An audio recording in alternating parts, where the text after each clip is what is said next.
बाजार के आखिरी 1.5 घंटे के एक्शन के लिए हो जाइए तैयार, जहां दुनिया भर के बाजारों के मिले जुले संकेतों के बावजूद भारतीय बाजार जबरदस्त एक्शन में 18,000 के ऊपर टिके रहने में है कामयाब।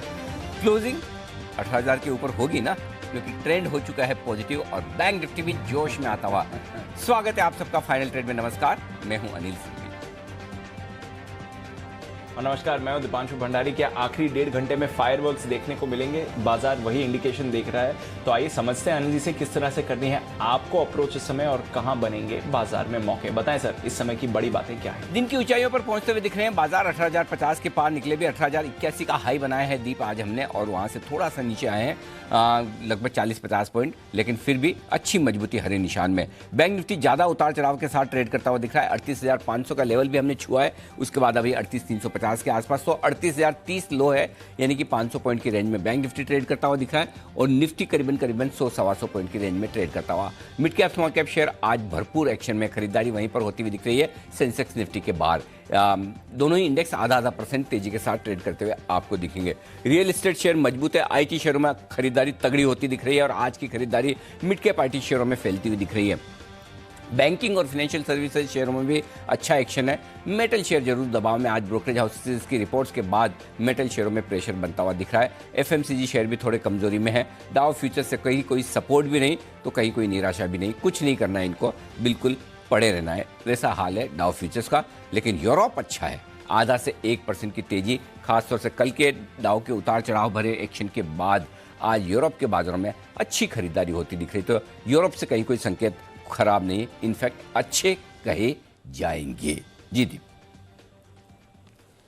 बिल्कुल, तो ग्लोबल संकेत तो अच्छे ही कहे जाएंगे। ठीक ठाक एक्शन वहां पर हो रहा है। कल की सुस्ती के बाद आज बाजार थोड़े संभले हुए हैं, और हमारे बाजारों में तो सर अच्छा एक्शन है ही। आपने सुबह भी कह दिया था बाय ऑन डिप की अपॉर्चुनिटी मिले तो उसका फायदा उठाएं, और जिन्होंने फायदा उठाया वो डेफिनेटली खुश हो रहे होंगे।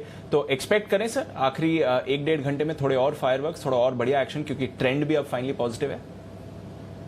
तो ये कि जितने गिरने चाहिए उतने गिरे नहीं, जितना गैप से नीचे खुलने चाहिए वैसे खुले नहीं। करेक्ट, 18,000 पर खुले तो अपने आप में ये एक कहना चाहिए कि मजबूती का संकेत है। दूसरा, शुरुआती घंटे 1.5 घंटे थोड़ा हम ऊपर नीचे हुए, उसके बाद आप देखो ये पूरा दिन कहाँ लाल निशान में, पूरे दिन हरे निशान में। लाल निशान में तो थोड़ी देर ही रहे, मुश्किल से मतलब घंटा 1.5 घंटा, उसके बाद तो आप पूरी दिन भर तेजी दिखा रहे हैं। रहा सवाल बैंक निफ्टी थोड़ी कमजोरी ज़्यादा दिखाने की कोशिश कर रहा था, वो भी कमजोरी से उभर कर कल का हाई पार किया, 38,400 का हाई पार करके 38,500 तक बैंक निफ्टी भी पहुंचा है। 18,075, 18,125 की जो हायर रेंज है वहां पर निफ्टी भी पहुंचा है। तो कहीं कमजोरी के संकेत तो दीप है नहीं बाजार में। अगर कमजोरी आ भी रही तो गिरावट में खरीदारी है ही लोअर लेवल पर, और वही आखिरी 1 घंटे का भी हमारा 1.5 घंटे का भी ट्रेड रहना चाहिए कि अगर किसी तरह की कोई गिरावट मिले, सिर्फ एक ही चीज़ है जिस पर आपको फोकस करना है, जो रिस्क हो सकते हैं। इनकेस डाउ फ्यूचर्स थोड़े खराब होने लगे, अगर आपको लगे 150, 200, 100-125 पॉइंट खराब हो गए, तो हो सकता है आपको थोड़ी सी प्रॉफिट बुकिंग आती दिखे। और अगर डाउ फ्यूचर्स ये 25-50 पॉइंट ऊपर नीचे चलते हैं तो कोई खास फर्क नहीं पड़ेगा। और इसके विपरीत अगर डाउ फ्यूचर्स मजबूत हो जाए तो बाजार फिर 18,100 के पार निकलकर क्लोजिंग देने की भी कोशिश करेगा। लेकिन अभी तक जो डेटा दिख रहे हैं उसको देखकर लगता है 18,000 के ऊपर आज फिर से एक और क्लोजिंग मिलने की संभावना तो बनती है, जो विस्तार में मैं आपको 2:30 बजे डेटा में बताऊंगा कि क्या कुछ हो सकता है। लेकिन ओवरऑल बाजार का मूड, माहौल, ट्रेंड, और इस तरह के माहौल में जब ग्लोबली इतनी वॉलेटिलिटी हो, हम 18,000 के ऊपर ट्रेड कर रहे हैं, हरे निशान में है, बैंक निफ्टी 38,400-500 के आसपास है, कोई मतलब डाउट ही नहीं है कि यह बाजार गिरने से मना कर रहा है। जी दीप। बिल्कुल, तो कोई डाउट ही नहीं है, बाजार गिरने से मना कर रहा है, और इस समय भी बढ़िया लेवल्स होल्ड कर रहे हैं। तो थोड़ी देर में अनिल जी से जानेंगे उनकी स्ट्रैटेजी और डेटा क्या कह रहे हैं, ये भी समझना जरूरी है। आइए तब तक जान लेते हैं कुछ अहम इवेंट्स आने वाले दिनों के लिए, और साथ ही आज के कुछ खबरों वाले शेयर्स भी। कुशल और देवांशी दोनों हमारे साथ हैं तैयार। गुड आफ्टरनून कुशल, बताएं कौन से आने वाले इंपॉर्टेंट इवेंट्स हैं? Good afternoon Deepanshu. सबसे पहले आज के लिए डेल्टा कॉप एफएनओ स्पेस से अपने नंबर्स डिक्लेयर करेगी, पोस्ट मार्केट ये नंबर्स आते दिखेंगे। साथ ही जेरोम पावेल जो है वो सेनेट के सामने बयान देते हुए भी नजर आएंगे। 12 जनवरी कल के दिन काफी अहम होने वाली है, जिसमें बाजार के 3 दिग्गज आईटी कंपनियां टीसीएस, इन्फोसिस और विप्रो पोस्ट मार्केट अपने नंबर्स घोषित करती हुई दिखेगी। इनफैक्ट हमने एक्सक्लूसिव रिसर्च करके आपको बताया था कि बोर्ड बैठक जो है बाईबैक पर भी हो सकती है, और बाईबैक पर कल ये विचार किया जाएगा। इनफैक्ट फेडरल बैंक पूंजी जुटाने पर बोर्ड बैठक इसकी भी होती हुई दिखेगी। इजी ट्रिप प्लानर्स यहाँ पर भी बोनस इशू जारी करने पर जो है बोर्ड मीटिंग कल के सत्र में होती हुई नजर आएगी। नवंबर आईआईपी, दिसंबर सीपीआई के आंकड़े भी आएंगे और साथ ही यूएस के दिसंबर इन्फ्लेशन आंकड़ों पर भी हमारी नजर जो है बनी रहेगी।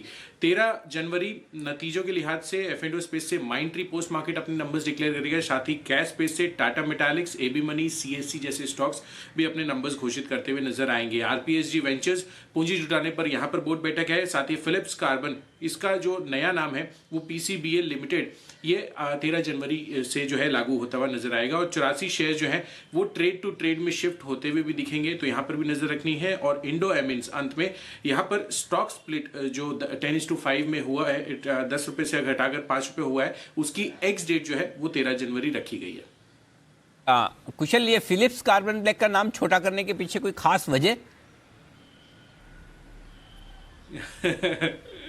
सर, कंपनी ने सोचा कि छोटा बेटर है। जैसे भेल को, सेल को, सबको छोटा किया है, तो ऐसा थोड़ी सरकारी कंपनियां ही छोटी कर सकती है। प्राइवेट कंपनियां भी कर सकती है। चलिए, सेठी साहब आएंगे तो उनको पूछेंगे, याद दिलाइएगा 2:30 बजे। सेठी साहब ने बहुत बार रिकमेंड किया है फिलिप्स कार्बन ब्लैक, पीसीबीएल, अब ये हो जाएगा इसका नाम। आइए, खबरों वाले शेयर बताने के लिए तैयार है देवांशी। देवांशी, बताइए किन शेयरों में आई है आज खबरें?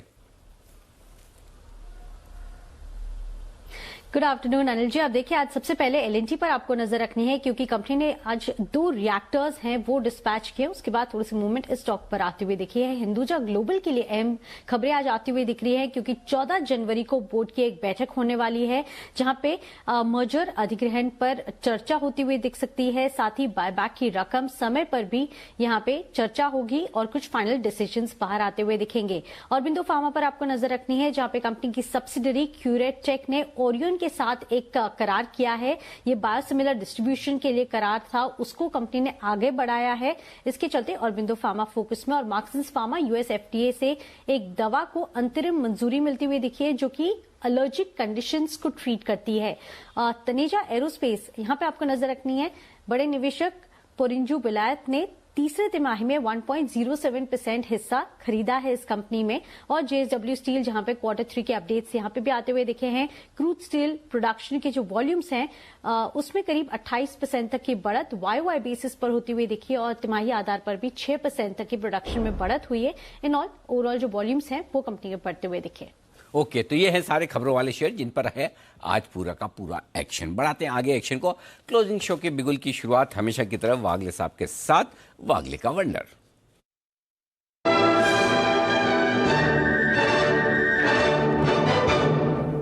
गुड आफ्टरनून सर, बताएं। Anil ji good afternoon, Deepanshu good afternoon. थोड़े से लेट हो गए क्योंकि इसमें मोमेंटम आ गया।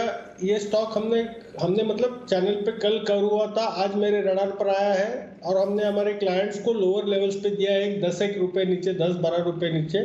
स्टॉक का नाम है अडानी एंटरप्राइजेस। अभी 1820 का भाव है।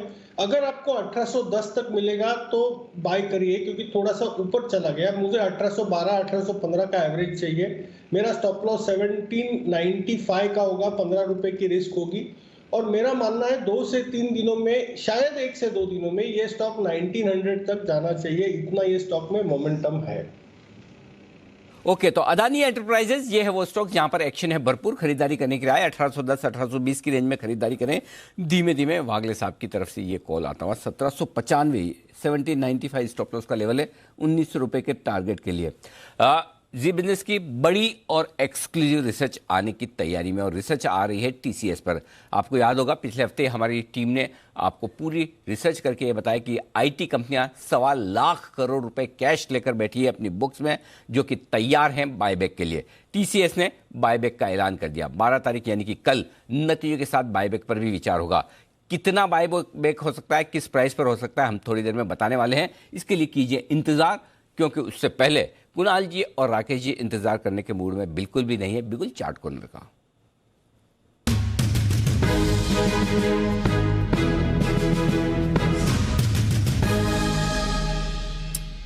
बताएं सर। अनिल जी, हम इंतजार करने के मूड में इसलिए नहीं है क्योंकि स्टॉक ने लिया है ब्रेकआउट, एक नेकलाइन को तोड़ा है, 156 की एक नेकलाइन को तोड़ा है। Mahindra and Mahindra finance, MNM finance ने एक नेकलाइन को तोड़ा है। एक पॉजिटिव क्रॉसओवर बोथ लीडिंग और लैगिंग इंडिकेटर्स पे देखने को मिल रहा है। ओवर टू कुणाल जी।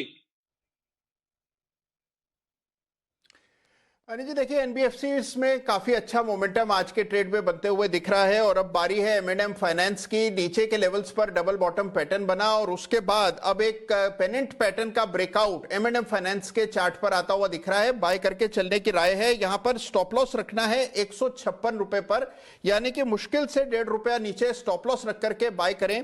पहला टारगेट होगा 162 रुपए का, इवेंचुअल टारगेट 165 रुपए का। एम&एम फाइनेंस है हमारी खरीदारी की राय। ओके, 165 रुपए तक के, 162 और 165 रुपए तक के टारगेट के लिए करें खरीदारी एम&एम फाइनेंस में।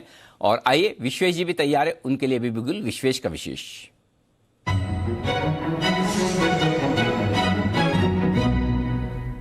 बनाए विश्वेश जी। अनिल जी, कोइंसिडेंटली मेरा भी स्टॉक वही है जो राकेश जी, कुणाल जी ने डिस्कस किया। स्टॉक का नाम है एम&एम फाइनेंस। 157.70 फ्यूचर में चल रहा है और सरप्राइजिंगली रिस्क रिवॉर्ड अभी भी स्क्यूड नहीं है, फेवरेबल है। तो मुझे लगता है यहाँ पे खरीदारी करनी चाहिए। 154 का स्टॉप लॉस रखना चाहिए। मुझे लगता है 163, 165 के लेवल हम एक्सपेक्ट कर सकते हैं। मेरे हिसाब से कुणाल जी ने जो कहा टेक्निकली, वो सारी चीज़ very much there on the cards. So very much it should have a very good move. कल हमने रिकमेंड किया था टाटा केमिकल, वो चल गया। Similar side of move expect कर सकते हैं यहाँ पे भी। लाल जी जो कह रहे हैं कि इसने नेकलाइन तोड़ी है, पक्का तोड़ी है नेकलाइन? विश्वेश जी, नेकलाइन ही तोड़ी, और कुछ तो नहीं?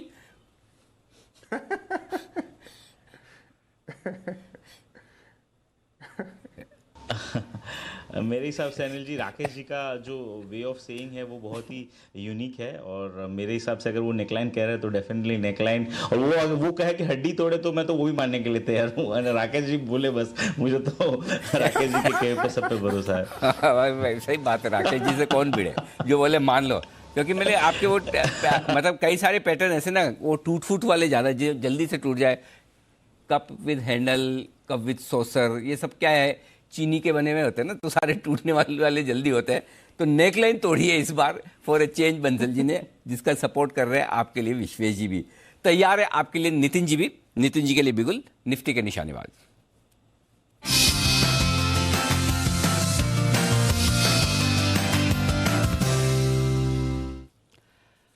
बताएं नितिन जी।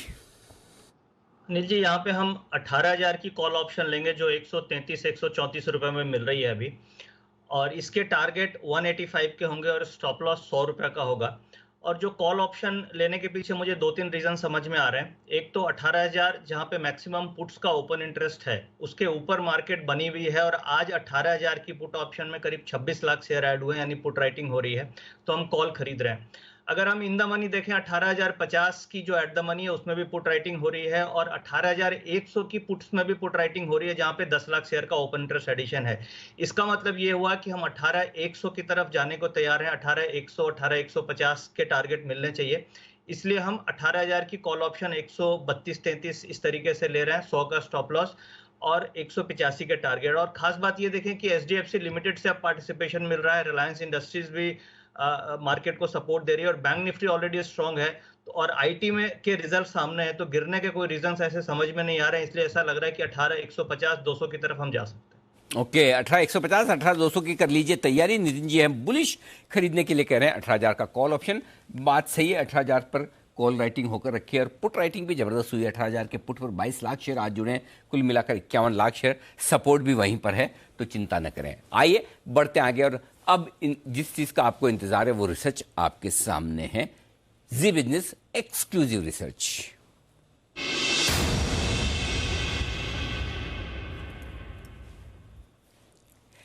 वरुण दुबे हमारे साथ जुड़ चुके हैं बताने के लिए टीसीएस के बायबैक को लेकर। आज टीसीएस के बायबैक को लेकर हमारी टीम ने पूरी रिसर्च की है, डेटा निकाले, पुराने जो बायबैक्स किए उनका ट्रैक रिकॉर्ड निकाला है, और उसके बाद हम ये अनुमान लगाने की कोशिश करेंगे कि इस बार का बायबैक कितना बड़ा हो सकता है, किस प्राइस पर हो सकता है। तो पहले तो वरुण ये बताएं कि पुराने डेटा क्या कह रहे हैं, अब तक के बायबैक का इतिहास क्या रहा है, उसके बाद मैं आपसे पूछूंगा कि आगे क्या होने वाला है। ओके अनिल जी, तो पुराने डेटा तो अनिल जी ये कहता है कि देखिए कंपनी लगातार बायबैक करते आई है और इसके लिए हमने 17, 18, 19 में जो 17, 18 और 20 में इस कंपनी ने जो बायबैक किया था उसका डेटा खंगाला है। नो डाउट इस कंपनी के पास कैश बहुत ज्यादा है, लेकिन 2017-18 में अगर आप देखते 16 में तो करीब 32-35 हजार करोड़ के आसपास का कैश था। आज मौजूदा हालत अगर आप देखेंगे तो करीब 49-50,000 करोड़ के आसपास का कैश है। लेकिन एक कंसिस्टेंसी जो है ना वो इस कंपनी ने दिखाई है, और हमेशा ये कंपनी जो है 16,000 करोड़ रुपए खर्च करती है बायबैक के लिए। ये अमाउंट जो है वो कंपनी ने फिक्स करके रखा है। पिछले तीनों जो बायबैक थे उसमें कंपनी ने 16,000 करोड़ के आसपास का खर्च जो है वो बायबैक पे किया था। इसके अलावा दो और इंटरेस्टिंग चीजें अनिल जी, एक तो किस प्रीमियम पे कंपनी बायबैक करती है, उसके कंपनी के दो फॉर्मूले हैं। एक तो अगर 17, 18 और 20 देखेंगे तो जो प्रीमियम यानी कि जिस दिन ऐलान होता है उसके पहले की क्लोजिंग अगर आप निकालेंगे तो वहां से करीब 18 से 20% के आसपास का प्रीमियम जो है उस पर कंपनी बायबैक करते आई है। हमेशा का ये ट्रेंड रहा है। औसत निकालेंगे तो ये आता है करीब 19.3 का, लेकिन ये तो परसेंटेज वाइज है। एब्सोल्यूट टर्म्स में अगर आप देखेंगे ना अनिल जी, तो जो भी पिछला प्राइस होता है उससे करीब 450, 350 से 450 रुपए या 500 रुपए के आसपास ऊपरी रेंज पे ये कंपनी जो है वो हमेशा बायबैक करते आई है। आप इसे तीनों ट्रेंड निकाल लीजिए। तो दो टाइप के इसमें इसके लिए हमने भी केस बनाए हैं, एक तो परसेंटेज वाइज और एक एब्सोल्यूट टर्म्स में किन लेवल पे बायबैक हो सकता है। तो ट्रेंड तो यही कहता है कि हो सकता है कि 10 से 20% के आसपास पे प्रीमियम पे 16,000 करोड़ कंपनी खर्च करेगी और करीब 1% के आसपास का बायबैक जो है वो एक कंपनी कर सकती है। अच्छा, अब दो तीन चीजें हैं। पहली चीज तो ये कि अगर आप ये कह रहे हैं कि 16,000 करोड़ रुपए का अमाउंट लगभग फिक्स है, करेक्ट? पिछले 3 बायबैक में यही है, राइट। तो लेकिन पिछले 3 बायबैक के वक्त जितना कैश था उतना ही कैश अभी भी है या कैश लेवल बढ़ गए हैं कंपनी के? क्योंकि अगर कैश लेवल बढ़ गए हों, जैसे जैसे कंपनी की साइज बढ़ रही है, कैश लेवल अगर बढ़ गए हो तो बायबैक की साइज बड़ी भी हो सकती है फिर 16,000 करोड़ से। अनिल जी आइडियली होना तो चाहिए, क्योंकि देखिए 33% of the cash bank balance है जिसको आप यूज कर सकते हो एज अ बायबैक। हाँ। तो कहीं ना कहीं ये कंपनी अगर आप देखेंगे तो जो 2017 में इस कंपनी ने किया था तो उसके पहले सितंबर में अगर आप देखेंगे कितना कैश कंपनी का था उससे आप अंदाजा लगा सकते हैं। तो तब करीब 32,000 करोड़ के आसपास का कैश था, उसमें से 16,000 करोड़ कंपनी ने यूज किया था। नो डाउट उसके बाद कैश बढ़ गया था, इसके लिए 16,000 करोड़ यूज किया। मार्च 2018 में 42,000 करोड़ था, सितंबर 2020 में 47,000 करोड़ के आसपास कंपनी के पास था, उसमें से कंपनी ने 16,000 करोड़ यूज किया था। और अभी कंपनी के पास एक्चुअली अनिल 49,000 करोड़ है। तो कंपनी को आइडियली जिस तरह से कैश बढ़ रहा है बढ़ाना तो चाहिए अमाउंट, लेकिन पता नहीं क्यों कंपनी 16,000 करोड़ के आंकड़े पर टिकी हुई है। एक चीज क्लियर है कि पिछले 3 बायबैक के मुकाबले में कैश थोड़ा ज्यादा है, 3-4 हजार करोड़ ही सही लेकिन ज्यादा है, करेक्ट? तो पहली चीज ये क्लियर है कि चलो अपने कंजर्वेटिव चलते हैं, तो 16,000 करोड़ से कम का बायबैक तो नहीं होगा, ये बात पक्की है, बराबर है? अगर बढ़ जाए तो बहुत अच्छी बात, 16,000 करोड़ तो कम से कम खर्च करें। चलो ठीक है, तो बढ़ जाए तो बहुत बढ़िया, नहीं तो 16,000 करोड़ का तो बायबैक होना ही होना है। 18 से 20%, 19 से 20% प्रीमियम का होता है। वो प्रीमियम अगर मान ले परसेंटेज के हिसाब से तो अभी भी वही है, लेकिन जो एक और इंटरेस्टिंग चीज आपने बताई कि 350 से 500 रुपए ऊपर के दाम में होता है, ये ऊपर का दाम किससे? कल की क्लोजिंग प्राइस से आप गिन रहे हैं या पिछले बायबैक से?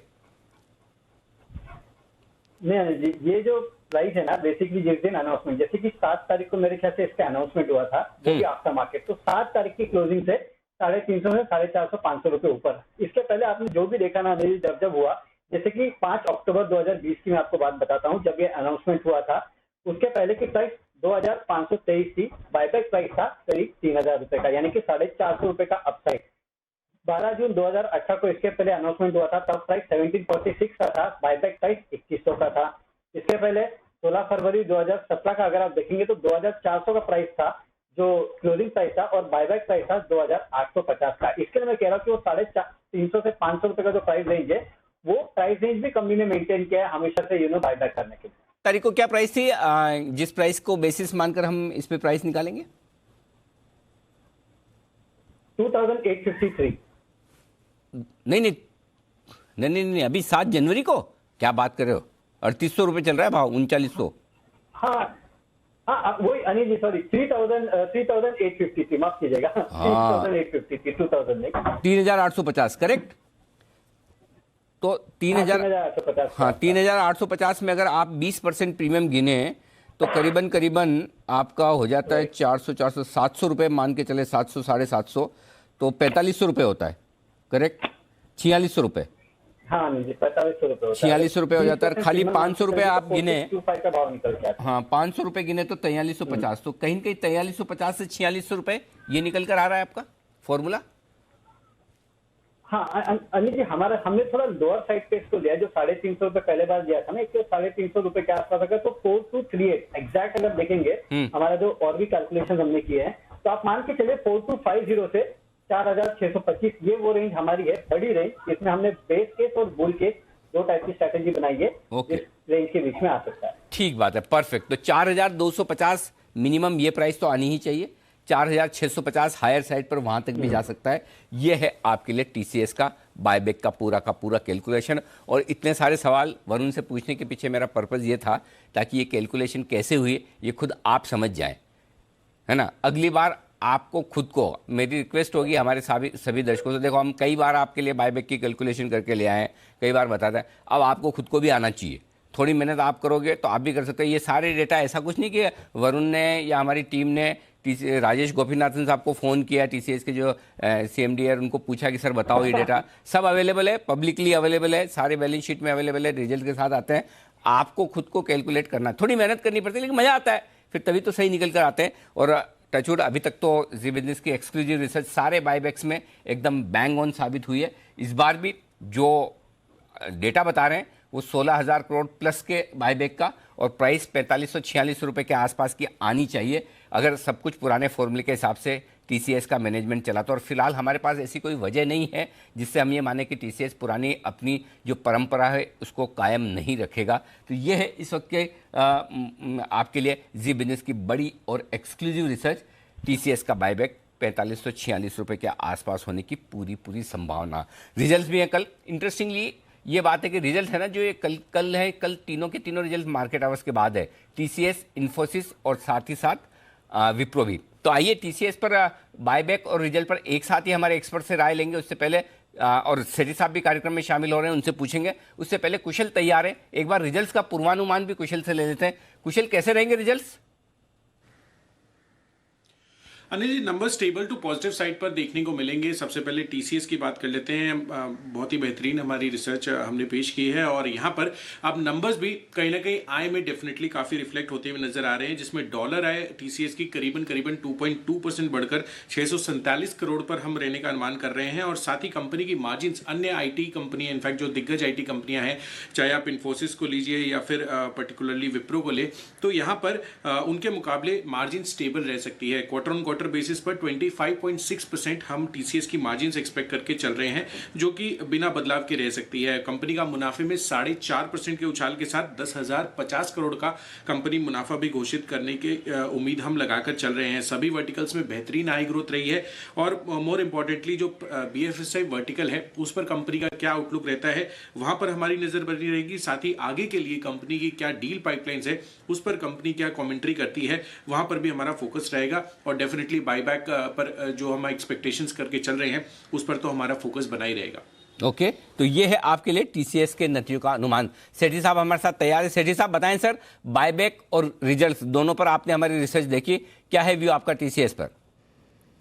बिल्कुल अनिल जी, सुन रहा था मैं। बहुत ही शानदार रिसर्च है और जो बायबैक पे आपका भी जो अनुमान है, मुझे लगता है मैं भी उससे बिल्कुल सहमत हूँ। जिस तरह से टीसीएस का ट्रैक रिकॉर्ड रहा है, एक तो जो बाजार भाव से कम 10 से 15% प्रीमियम पे बायबैक होता है, तो 4500 के लेवल पे बायबैक की उम्मीद कर रहा हूं। और बाकी चूंकि इन्होंने हर बार 16,000 करोड़ के आसपास का बायबैक किया है, तो इस बार चूंकि प्राइस भी ऑलरेडी बढ़े हुए हैं, तो 16,000 करोड़ या अप टू 20,000 करोड़ तक के बायबैक के एक्सपेक्टेशन में हूं। बाकी नतीजे भी अच्छे रहने चाहिए।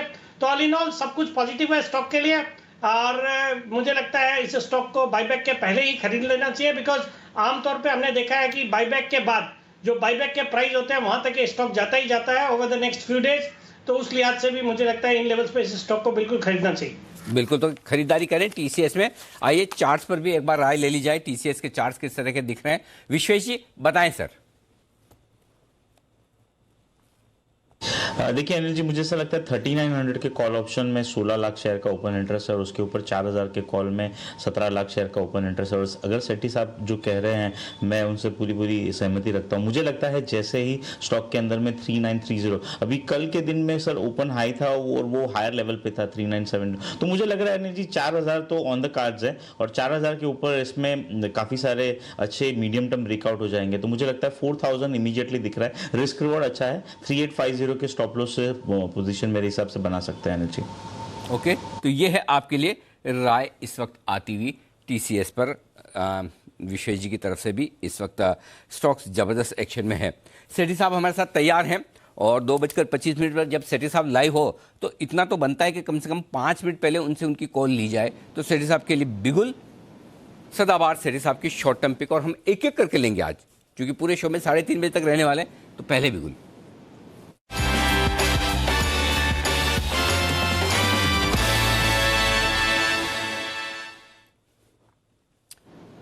बताएं सेठी साहब, आज का पहला स्टॉक। बिल्कुल अनिल जी, जो आज का पहला स्टॉक है जिसमें खरीदारी करनी है वो स्टॉक का नाम है वेसुवियस इंडिया। ये एक यूके बेस्ड एमएनसी स्टॉक है। 1115 के लेवल पे अभी स्टॉक ट्रेड कर रहा है। ये एक दुनिया की ग्लोबल लीडर है, रिफ्रैक्टरी गुड्स की मैन्युफैक्चरिंग और ट्रेडिंग के लिए जानी जाती है। और कंपनी एक इनोवेशन और कस्टमाइज सॉल्यूशंस के लिए पॉपुलर है या जानी जाती है। और कई सारे सेक्टर्स जैसे फाउंड्रीज है, आयरन एंड स्टील है, पावर जनरेशन, ग्लास और सोलर, इन सब सेक्टर्स को कैटर करती है। सॉलिड फंडामेंटल्स है, zero debt company, return on capital employed around 15-16% का। फिर सितंबर क्वार्टर में तिमाही नतीजे भी बहुत ही अच्छे थे। 19 करोड़ का पैट आया, जो कि पिछले साल सितंबर क्वार्टर में 12 करोड़ का पैट था। और इसकी जो पेरेंट है वो अराउंड 55.57% ओन करती है। बाकी FIIs DIIs भी अराउंड 24.36% इस कंपनी में ओन करते हैं, जिनमें प्रोमिनेंट है HDFC, Nippon, axis, Kuwait investment authority. और इसमें एक खास बात यह भी है कि जो नारायण मूर्ति जी की इन्वेस्टमेंट एडवाइजरी कंपनी है कैटामरन एडवाइजर्स, वो इसमें अराउंड 1.54% स्टेक ओन करती है। इस स्टॉक को मैंने पहले भी निचले लेवल्स पे कई बार रिकमेंड किया हुआ है। इस स्टॉक को करंट लेवल्स पे जो 1110-15 के लेवल पे खरीदारी करने की सलाह, और मेरा इसमें शॉर्ट टर्म का टारगेट है 1160 का, स्टॉप लॉस रखना है 1080 रुपए का। 1160 का स्टॉप लॉस और 1080 का ये है, माफ कीजिएगा, 1080 का स्टॉप लॉस और 1160 के टारगेट के लिए आपको कुछ गड़बड़ कर दिया मैंने। हाँ, 1160 टारगेट, 1130 तक तो पहुंच चुका है। सेठी साहब के बात करते जबरदस्त एक्शन में है ये स्टॉक वेसुविस। ये है एक बेहतरीन स्टॉक। कुणाल जी, आपके पोर्टफोलियो में है ये? नहीं अनिल जी, अनफॉर्चुनेटली मेरे पोर्टफोलियो में नहीं है, लेकिन अनिल जी मेरी निगाह इस पर जरूर है बहुत समय से। तो जबरदस्त चार्ट स्ट्रक्चर है अनिल जी, एक कंसोलिडेशन चल रहा है यहाँ पर, और मैं इंतजार कर रहा हूँ अनिल जी ये 1350 के लेवल्स को निकाल जाए, एक बड़ा ब्रेकआउट इसमें मंथली चार्ट्स पर आ जाए, तब फिर इसको अनिल जी पोर्टफोलियो में शामिल करूंगा। अब आप पूछो मैंने क्यों पूछा आपके पोर्टफोलियो में है कि नहीं, मैंने कैसे अंदाज लगाया, या अंदाज लगाने की मैंने कैसे कोशिश की, पूछिए। अनिल जी क्योंकि मल्टीनेशनल कंपनी है, आपने सोचा होगा शायद मेरे पोर्टफोलियो में। मल्टीनेशनल तो 1000 कंपनियां हैं सर, ऐसा थोड़ी इसी के बारे में क्यों। इसका फॉर्मूला दिया है मुझे बंसल जी ने। बंसल जी ने कहा कि जिस किसी भी कंपनी के नाम को बोलने में मुश्किल हो, और अगर किसी उसकी स्पेलिंग आपको पूछ ली जाए और आपको पता आप नहीं बता पाएंगे, तो समझ लीजिए वो जरूर कुणाल जी के पोर्टफोलियो में पाया जाएगा।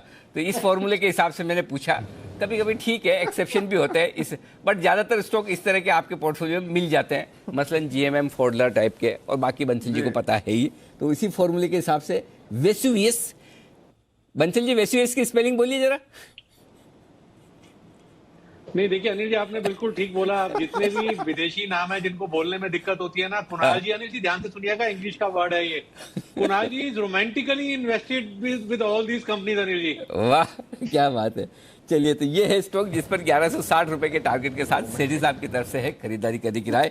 2:30 बजे सेठी साहब से एक और पिक लेनी है, उससे पहले दीप 2:30 बजे की स्टडी हो जाए आज समय से।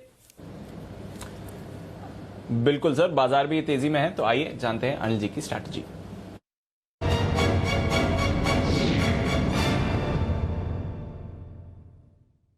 और सर हमारे बाजार तो एक्शन दिखाई रहे, निफ्टी बैंक निफ्टी दोनों हाफ सेंचुरी लगाते हुए, डाउ फ्यूचर्स भी अब ऊपर आते हुए दिख रहे हैं। तो डाउ फ्यूचर्स में भी करीब 30-40 अंकों की बढ़त है। हालांकि आज सुबह से एक बहुत ही सीमित दायरे में कारोबार हुआ है। कल नैस्डैक में हमने शानदार रिकवरी देखी थी निचले स्तरों से। इस समय नैस्डैक फ्यूचर्स भी एकदम सपाट है। यूरोप के बाजारों में आपको अच्छा कारोबार होते हुए दिख रहा है। आधे से 1% की मजबूती यूरोप में इस समय बन रही है। एशिया थोड़ा सुस्त जरूर था सर, बट अदरवाइज ग्लोबल संकेत इस समय ठीक ठाक लग रहे हैं। बताएं अनिल जी, क्या करना है इस समय? तेजी दीपा, आजकल बड़ा आप जब भी सवाल पूछते हैं मेरा जवाब आसानी से एक शब्द में आ जाता है, तेजी। तो अभी तक कहीं कोई तेजी के खत्म होने के, खराब होने के, यू टर्न लेने के संकेत है नहीं। ट्रेंड हमने आज ही न्यूट्रल से पॉजिटिव किया है। संभावना पूरी दिख रही दीप की 18,000 के ऊपर की क्लोजिंग होगी, और ऐसा मैं इसलिए कह रहा हूं कि 18,000 के पुट पर हैं 51 लाख शेयर आज ओपन। उनमें से 22 लाख शेयर पुट में आज ही जुड़े, यानी कि पुट राइटर यानी कि जिसने तेजी की है, तेजी करने वाले ट्रेडर्स जो पुट बेचकर बैठे हैं वो बहुत मजबूती के साथ 18,000 पर खड़े हैं। तो कमजोरी का पहला संकेत तभी आएगा जब आप 17,950 के नीचे ट्रेड करना शुरू करें। तो यहाँ से रिस्क कितनी है? 100 पॉइंट की। अब 18,000 की निफ्टी पर 100 पॉइंट के रिस्क नहीं लेंगे तो कैसे कमाएंगे? तो 17,950 की स्टॉप लॉस को समझकर तेजी की पोजीशन में बने रहें। ऊपर की तरफ 18,125, 18,200 की रेंज तक जाने की तैयारी आजकल में निफ्टी की हो सकती है, परसों तक हो सकती है, वीकली एक्सपायरी तक। 18,000 के कॉल्स पर भी 44 लाख शेयर हैं, तो वहां पर अगर नीचे अगर गलती से आप 50-75 पॉइंट आए भी तो कॉल राइटर भी अपनी शॉर्ट काटने को तैयार खड़ा है। जैसे ही आप 18,100 को पार करेंगे, 44 लाख शेयर और कॉल राइटर शॉर्ट हो जाएंगे, तब 18,000 का कॉल राइटर आपको शॉर्ट काटने के लिए आगे आएगा, जो थोड़ी और मजबूती ले जाएगा। तो तीनों ही स्ट्राइक प्राइस पर 18,000, 18,100, 18,200 कॉल राइटर्स 44 लाख शेयर खड़े बराबर कॉल राइटर है, और जो पुट राइटर है वो मजबूती से 17,900 और 18,000 दोनों पर 51 लाख शेयरों के, इसलिए 18,000 के ऊपर क्लोजिंग की पूरी संभावना है। कमजोरी तभी होगी कि 3:05 के पहले अगर आप 17,950 को तोड़ें, तो अगर वो ना तोड़ें तो आप बहुत मजबूत क्लोजिंग की तरफ आगे बढ़ रहे हैं। 3:05 तक 17,950 के नीचे जाना जरूरी है अगर बाजार को कमजोर होना है तो। बैंक निफ्टी 38,000 के नीचे क्लोजिंग नहीं होगी, कल भी नहीं हुई, आज भी नहीं होगी। अब कहना तो आसान है क्योंकि वहाँ से 350 पौने 400 पॉइंट ऊपर है, लेकिन डेटा यही बता रहे हैं 26 लाख शेयर वहाँ पर है, हाईएस्ट ओपन इंटरेस्ट है। उससे पहले अगर आपको कंफर्ट चाहिए तो एक डेटा और मेरे पास काम का है, और वो है 38,300 का। 17 लाख शेयर 38,300 के पुट पर हैं, और इस बात की पूरी संभावना इस हिसाब से बनती कि आज 38,300 के आसपास आपको सपोर्ट मिल जाए, इसके नीचे भी क्लोज ना हो। 25-50 पॉइंट इधर उधर हो सकता है बैंक निफ्टी में 38,000 के इंडेक्स पे, तो 38,300 ही तुरंत प्रभाव से आपके लिए सपोर्ट का काम कर देगा। 38,300 के ऊपर बंद होने का मतलब यह है कि बैंक निफ्टी में आपको जो दमदार मजबूती का ट्रेंड है वो बरकरार है। एक हल्की फुल्की बाधा है बैंक निफ्टी के लिए, और वो है 38,500 पर। 24 लाख शेयर वहाँ पर है, हाईएस्ट ओपन इंटरेस्ट है, इसीलिए बार बार अटक रहे हैं। 38,400, 38,500 की रेंज में प्रॉफिट बुकिंग है, 38,200, 38,300 की रेंज में खरीदारी है।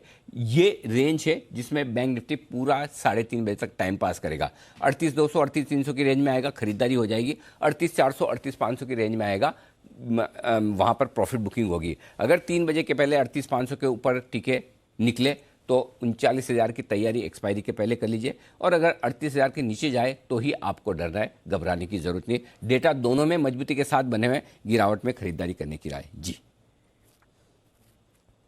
बिल्कुल, तो बाय ऑन डिप्स बरकरार है, ये आपके लिए क्लियर व्यू इस समय बाजार का बन रहा है। निफ्टी बैंक निफ्टी दोनों आपको अच्छा एक्शन दिखा सकते हैं। तो चलिए इस एक्शन को आगे बढ़ाया जाए, और कुछ और स्टॉक्स है जहां पर आपको करना है फोकस। मूव वहां पर आती हुई दिख रही है। टीसीएस में एक फ्रेश स्पाइक आपको आते हुए दिख रहा है, नतीजों के साथ साथ बायबैक का इंतजार है, और इसके साथ ही 2 और आईटी दिग्गजों के कल आने वाले हैं नतीजे। टीसीएस के साथ विप्रो में भी हल्का मूवमेंट आया, तो आइए एक बार पहले विप्रो इसके नतीजे कैसे रह सकते हैं ये एक बार जान लिया जाए, और फिर कुछ और स्टॉक्स के बारे में बात करेंगे। कुशल बताइए, विप्रो कैसे रहेंगे इसके नतीजे? देखिए, विप्रो से भी इनफैक्ट सभी आईटी कंपनियों में इस बारी Q3 जो सीजनली थोड़ा सा वीकर साइड पर रहता है, वहां पर रेवेन्यू फ्रंट पर काफी अच्छी ग्रोथ हम एक्सपेक्ट करके चल सकते हैं, जिसमें आय 20,300 करोड़, ये कंसोलिडेटेड आय की मैं बात कर रहा हूं, 3.2% बढ़ सकती है। वहीं आईटी डॉलर रेवेन्यू जो कंपनी का हम देखते हैं वहां पर 3.3% की ग्रोथ एक्सपेक्टेड है, और $266.5 करोड़ पर कंपनी जो है अपने नंबर्स घोषित कर सकती है। जहां तक आईटी सर्विस मार्जिन की बात है, 17.8% पिछली तिमाही में था, और इस बारी हम 17.5% की मार्जिन एक्सपेक्ट कर रहे हैं, क्योंकि डेफिनेटली जिस तरह से वेज हाइक्स होते हुए दिखे, और डेफिनेटली जो अट्रिशन दर हमें देख रहे हैं पूरी आईटी स्पेस में, उसकी वजह से यहां पर मार्जिन पर सभी आईटी कंपनियों पर थोड़ा सा दबाव 20-30 बेसिस पॉइंट्स का हो सकता है। वहीं अगर आप देखें तो Q4 FY22 की जो आई ग्रोथ गाइडेंस का अनुमान है, हम 2 से 4% एक्सपेक्ट करके चल रहे हैं, तो देखना होगा कि यहाँ पर क्या गाइडेंस आती है, और कंपनी के जो हेल्थ केयर और एनर्जी वर्टिकल्स है उस पर कंपनी की क्या कमेंट्री है, वहां पर भी हमारा फोकस बना रहना चाहिए। तो ये है आपके लिए विप्रो, देखते हैं किस तरह का एक्शन आएगा। सुमित जी जरा एक बार विप्रो के चार्ट पर अपनी राय भी दे दें, कौन से लेवल्स इंपॉर्टेंट रहेंगे सर? 700 के बेहद करीब। मेरे को ऐसा लगता है कि पोजीशंस अब होल्ड करके चले। लास्ट वीक में जो छोटा मोटा डीप आईटी स्टॉक्स में देखने को मिल गया वो हो चुका है, और अब आईटी स्टॉक्स में यहाँ से ऊपर का मूव देखने को मिलना चाहिए। जहां तक विप्रो का सवाल है, विप्रो के अंदर यहाँ से एक बढ़िया मूव ऊपर की तरफ देखने को मिलेगा। जैसे ही स्टॉक 700 के ऊपर सस्टेन करना शुरू होगा, 700 के ऊपर सस्टेन करना शुरू हुआ तो 715 से लेके 725 रुपए तक का मूव शॉर्ट टर्म में देखने को मिलेगा और पोजिशनली 750 तक का मूव विप्रो में देखने को मिल सकता है। डिप्स में खरीदारी करें, एग्जिस्टिंग पोजीशन होल्ड रख के चले। ओके, तो ये है आपके लिए विप्रो पर राय खरीदारी करने के लिहाज से, एग्जिस्टिंग पोजीशन के होल्ड करने के लिहाज से सुमित जी की आती हुई। आइए सेठी साहब के लिए बिल्कुल सदाबहार सेठी साहब की शॉर्ट टर्म पिक एक और बाकी है, ले लेते हैं। कभी कभी खुशी के लिए कुछ ज्यादा नहीं, एक अनजान दोस्त ही काफी है। एबिक्स कैश हर खुशी के लिए काफी है।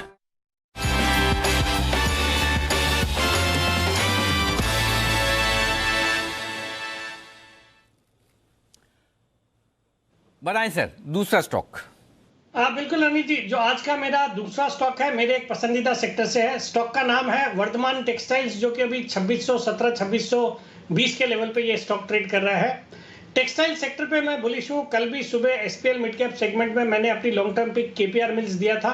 मेरा ये मानना, जिस तरह से दुनिया भर में चाइना +1 की स्ट्रेटजी अडॉप्ट की है सभी इंटरनेशनल ब्रांड्स ने, फिर यूएस ने कुछ एक प्रोविंस पे चाइना की बैन लगाया है ह्यूमन राइट वायलेशन के लिए जो लेबर पे हो रहा है उसके कारण से, तो उसका एक फायदा भारतीय टेक्सटाइल कंपनीज को देखा जा रहा है। फिर पीएलआई स्कीम सरकार ने ऑलरेडी दी हुई है और यहाँ से ये जो वर्धमान टेक्सटाइल है एक बहुत ही सॉलिड दमदार कंपनी है। ये कंपनी के फंडामेंटल्स रॉक सॉलिड है। कंपनी एक तो यार्न, फैब्रिक और गारमेंट्स इंटीग्रेटेड है पूरी, ये तीनों सेगमेंट पे काम करती है। कंपनी की स्पिंडल की कैपेसिटी करीबन 12 लाख की, जो कि भारत की टोटल कैपेसिटी की 2% होती है। कंपनी कई सारे इंटरनेशनल ब्रांड्स जैसे गैप है, H&M, वॉलमार्ट, फिर केल्विन क्लाइन, टॉमी हिलफिगर, इन सब ब्रांड्स को सप्लाईज करती है। 75 देशों से ज़्यादा में इनके एक्सपोर्ट्स हैं और कंपनी ने हाल ही में केपेक्स भी किया है, उसका भी फायदा आने वाले क्वार्टर्स में देखने को मिलेगा। और सितंबर क्वार्टर में बहुत ही दमदार नतीजे थे इस कंपनी के। 472 करोड़ का पैट आया, जो कि पिछले साल 56 करोड़ का पैट था। और अगर आप जून क्वार्टर से भी कंपेयर करो तो 307 करोड़ के पैट के सामने 472 करोड़ का पैट। और बाकी अच्छे रिटर्न रेशियोज है, डेट इक्विटी रेशियो 0.29 और वो भी लगातार कम कर रही है कंपनी। और एक और खास बात, इस कंपनी में एक कॉर्पोरेट एक्शन है आने वाले 22 जनवरी को। कंपनी जो अपने तिमाही नतीजे पेश करेगी, नतीजे भी अच्छे रहने चाहिए। और बाकी कंपनी ने एक स्टॉक स्प्लिट का भी अनाउंसमेंट करना है, उसके लिए भी इन्होंने एक्सचेंजेस को जनाया। तो ऑल इन ऑल स्टॉक पे मैं बुलिश हूँ। मुझे लगता है इस स्टॉक को यहाँ पे खरीदना चाहिए और मेरा इसमें शॉर्ट टर्म का टारगेट है 2750 रुपए का, स्टॉप लॉस रखना है 2570 रुपए का। 2570 के स्टॉप लॉस के साथ 2750 के टारगेट के लिए वर्धमान टेक्सटाइल में करें खरीदारी। एक और दमदार टेक्सटाइल स्टॉक यहाँ पर तेजी करने की राय आती हुई सेठी साहब की तरफ से। सेठी साहब, आपको पता है कि एक आपका पसंदीदा शेयर है फिलिप्स कार्बन ब्लैक? हाँ बिल्कुल। उसके साथ क्या हुआ? नाम इन्होंने चेंज किया है। आजकल लगता है कंपनियां भी आदमी के, हम इंडिविजुअल्स के जैसे कोई न्यूमरोलॉजी करती है ना, क्या करती है पता नहीं, जबकि इनका तो सब कुछ अच्छा ही चल रहा था। तो पीसीबीएल नाम के पीछे और कोई कारण तो मुझे नजर नहीं आया, बट इन्होंने अपना नाम चेंज किया है। मुझे लगता है एक ही कारण होना चाहिए। क्या? आपको मदद करने के लिए, बोलने में इजी रहे। हाँ, मतलब आप सबसे ज्यादा फिलिप्स कार्बन ब्लैक आप ही रिकमेंड करते हो, तो सेठी आपको इतना लंबा बोलना पता है। फिलिप्स कार्बन ब्लैक, पीसीबीएल, बस वही आरपीजी संजीव गोयनका वेंचर्स। अगर उतना बोलने में कितना मतलब टाइम जाता है, कितनी एनर्जी आती है। आरपीएसवी बोल दे तो जल्दी से हो जाता है काम। मेरे को लगता है सेठी साहब की वजह। अच्छा, बाय द वे मैं भूल जाता था, हमारे दर्शक भी ऐसे कमाल के है ना, भूलने नहीं देते हैं। 4-5 दर्शकों ने आपको देखते ही मैसेज कर दिया, अरे सर आपको पूछना है, सेठी साहब आ गए फिलिप्स कार्बन ब्लैक के बाद। तो भाइयों पूछ लिया है, अब आप सब सेटिस्फाइड होंगे। तो सेठी साहब का मानना यह है कि नाम छोटा इसलिए किया गया ताकि उन्हें सुविधा रहे। फिलिप्स कार्बन ब्लैक, ये है वो स्टॉक जिसका नाम छोटा किया। वैसे तो सरकारी कंपनियों में तो ये ट्रेंड बहुत पुराना है। एक ज़माने से, टिस्को के ज़माने से टाटा स्टील, आयरन और कंपनी, ये सब होता था, तब से लेके अब तक कई सारी कंपनियां, उसके बाद सेल, गेल, भेल, ये सबके बड़े बड़े नाम होते थे, सब छोटे छोटे होकर रह गए। आइए बढ़ते आगे। विश्वेश जी तैयार है, विश्वेश जी के लिए बिगुल, विश्वेश का विशेष, और उसके बाद है सुमित जी का नंबर।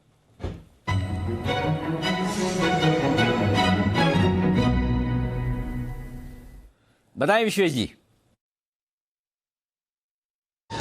अनिल जी थोड़ा सा कॉन्ट्रेरियन है, करना है बैंक निफ्टी का पुट ऑप्शन लेना है और 38,500 की स्ट्राइक का पुट ऑप्शन लेना है। करंटली 348-49 के आसपास चल रहा है, तो बैंक निफ्टी का 38,500 का पुट ऑप्शन लेना है।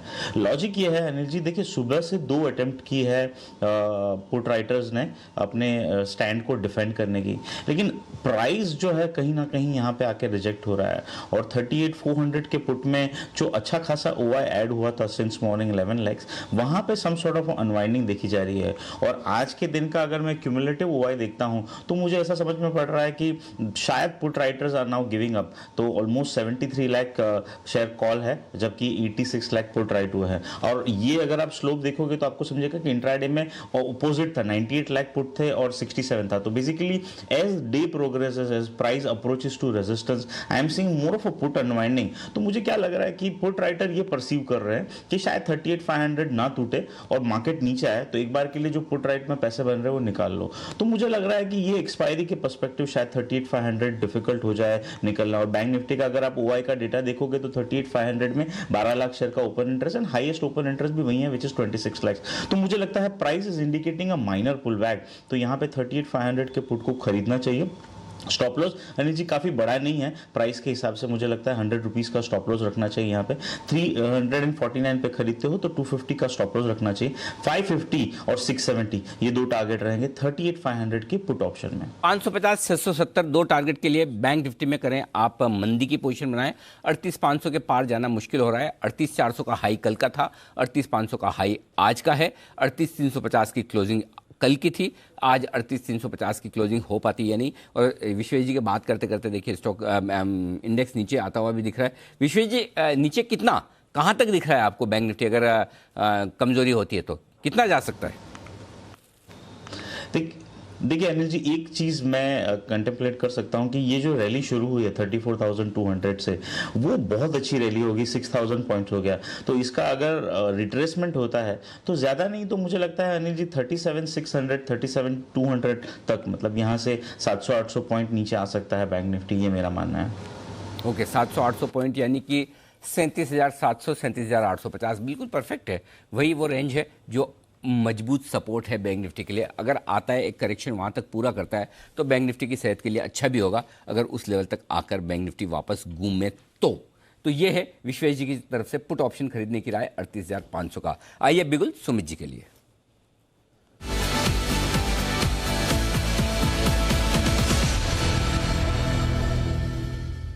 बताएं सुमित जी। अनिल जी मेरे पास सेल कॉल है और स्टॉक के अंदर वीकनेस देखने को मिल रहा है। स्टॉक का नाम है BPCL, 392 का अभी भाव है। स्टॉक ने ऊपर में मल्टीपल रेजिस्टेंस फेस किया है 399-400 के आसपास। जब तक ये लेवल नहीं टूटेगा BPCL में तब तक थोड़ा सा गिरावट, थोड़ा सा प्रॉफिट बुकिंग देखने को मिल सकता है। मेरे को लग रहा है BPCL यहाँ से लास्ट पिछले 3 दिनों के लो ब्रेक कर रहा है तो ये स्टॉक में थोड़ा सा गिरावट यहाँ पे बढ़ेगा, जिसके अंदर नीचे में 384 रुपए से लेके 380 रुपए तक के लेवल BPCL में शॉर्ट टर्म में ट्रेडिंग के लिहाज से देखने को मिल सकते हैं। बिकवाली करे 399 के ऊपर का स्टॉप लॉस लगाए, 384 रुपए से लेके 380 रुपए तक के लेवल BPCL में शॉर्ट टर्म में ट्रेडिंग के लिहाज से देखने को मिलने चाहिए। ओके तो ये है आपके लिए BPCL में बिकवाली करने की राय। क्या बात है, बैंक निफ्टी और BPCL दोनों पर बेचने की राय आती हुई दिखी है। और ऐसे बेचने की राय आज सुबह भसीन साहब की तरफ से भी आई थी steel authority of India SAIL में 101 के टारगेट के लिए। तो आइए मुलाकात करते हैं भसीन साहब से एक बार फिर।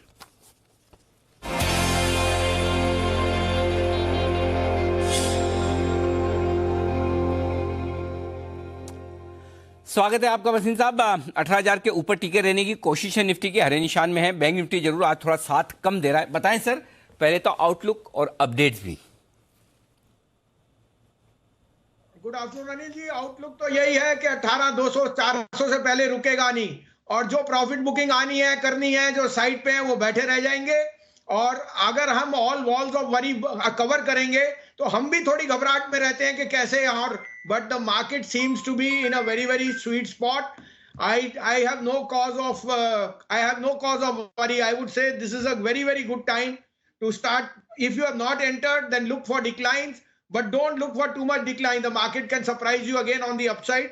और मैं उस कारण से आपको कुछ टिप्पणी भी दूंगा कुछ शेयर्स में जो कैश के शेयर्स आउट परफॉर्म कर रहे हैं और उन पे क्या रीजनिंग है।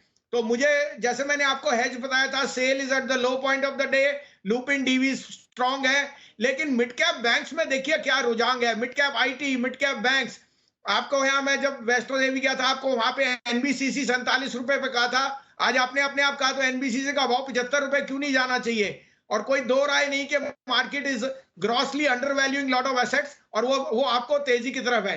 आप कहें तो मैं अपडेट भी दे दूं अनिल जी आपको, NBCC, IRB, Ashok Leyland, AB capital, ये सब रेकमेंड किए थे, देखिए सब कहां पहुंच गए। इसके अलावा भारत फोर्ज, मदरसन सुमी भी आपके आउट परफॉर्मर है। अब आप कहें तो एक छोटे स्टॉक का भी मैं जिक्र करूंगा, वो ना लेने ना बेचने के लिए है, लेकिन आपको एनलाइटन करने के लिए है कि मार्केट ग्रीड और फियर का क्या फायदा देती है। आप कहें तो मैं शुरू करूं? प्लीज बताएं सर जी। तो देखिए, सबसे हेटेड सेक्टर और शेयर और एक ग्रुप है जेपी, और एक साल पहले 2.5 रुपए पे मैंने जेपी पावर बड़ी जोर से कहा था लोगों को कि it's one of the largest players in solar and in hydro power. आपका प्रयागराज और उसके जो आउटपुट्स हैं in Vishnu Prayag and Bhajpa are very very credible. वो 2.5 रुपए वाला शेयर आज 10.5 है, माने उसकी मार्केट कैप 7,000 करोड़ की है, और उसमें 26% हिस्सा जेपी का है, जो जेपी जो ओरिजिनल जो प्रमोटर है। 26% is held by JP.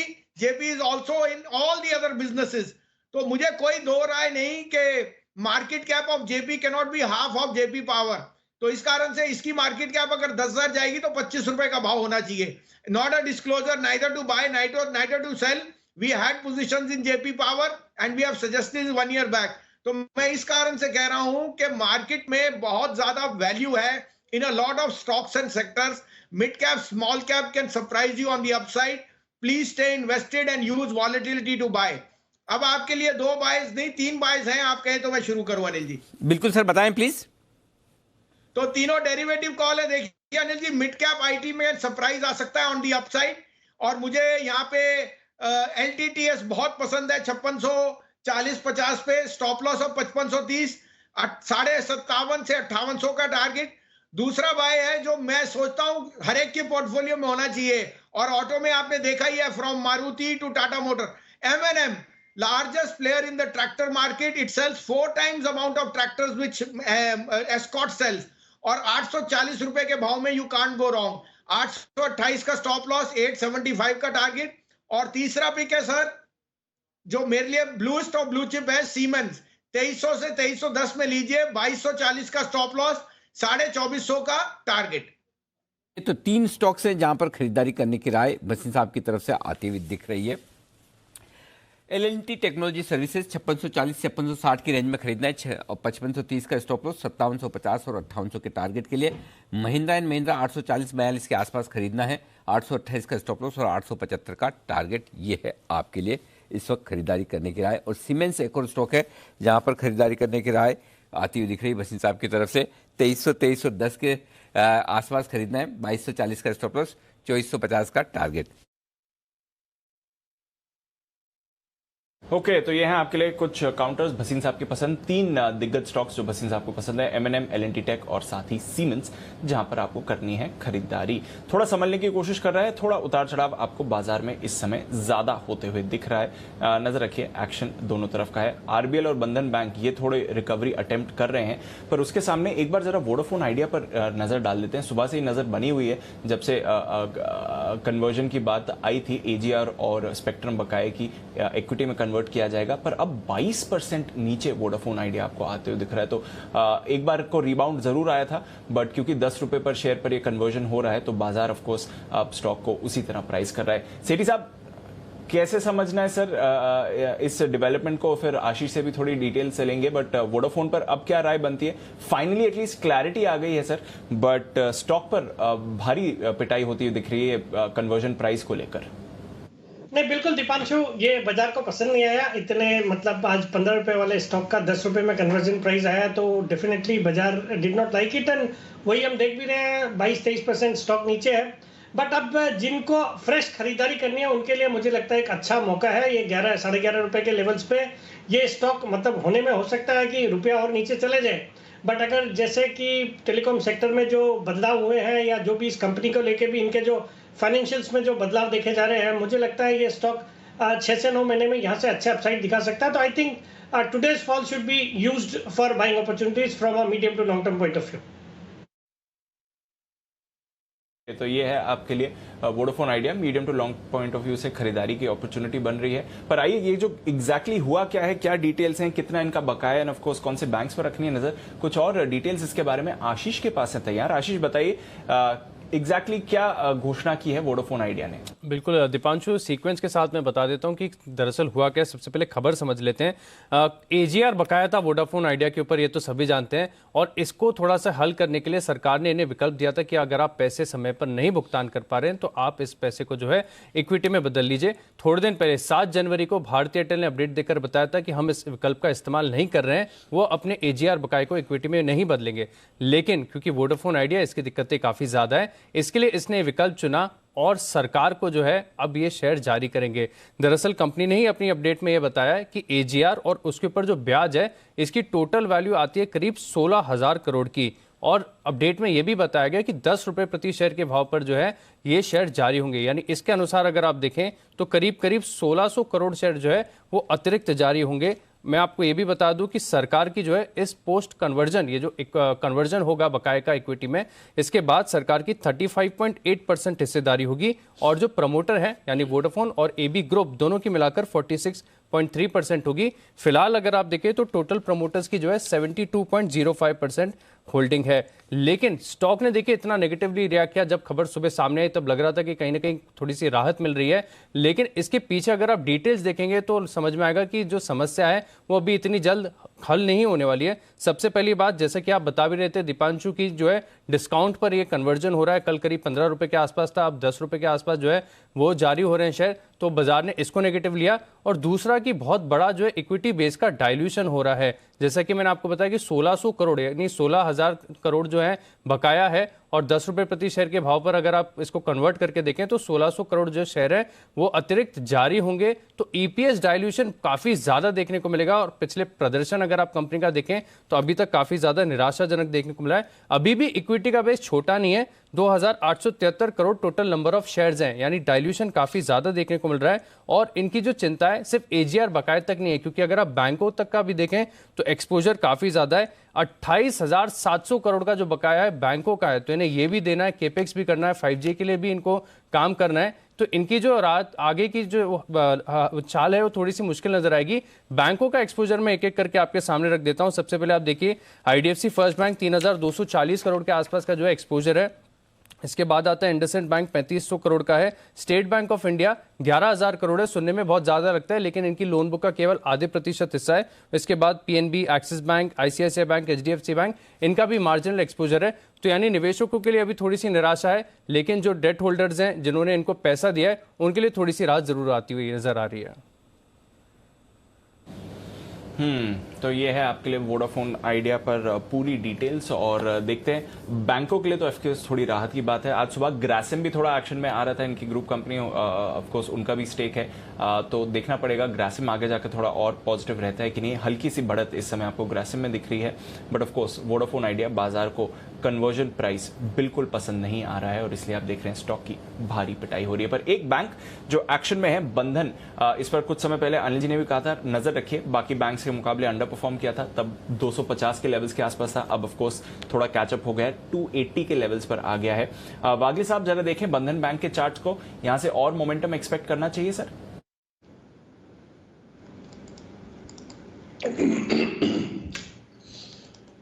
Deepanshu, pattern में तो कोई खराबी नहीं है। मोमेंटम लिमिटेड अपसाइड की मैं बात करूंगा, 285 286 तक ये स्टॉक जा सकता है, यहां से एक 7-8-10 रुपए जा सकता है। आपका स्टॉप लॉस 273 का होना चाहिए, उसके नीचे जाएगा तो ये वीक माना जाएगा। लिमिटेड अपसाइड ऑफ 287 288 तक हो सकता है, 1 से 2 दिनों का व्यू है।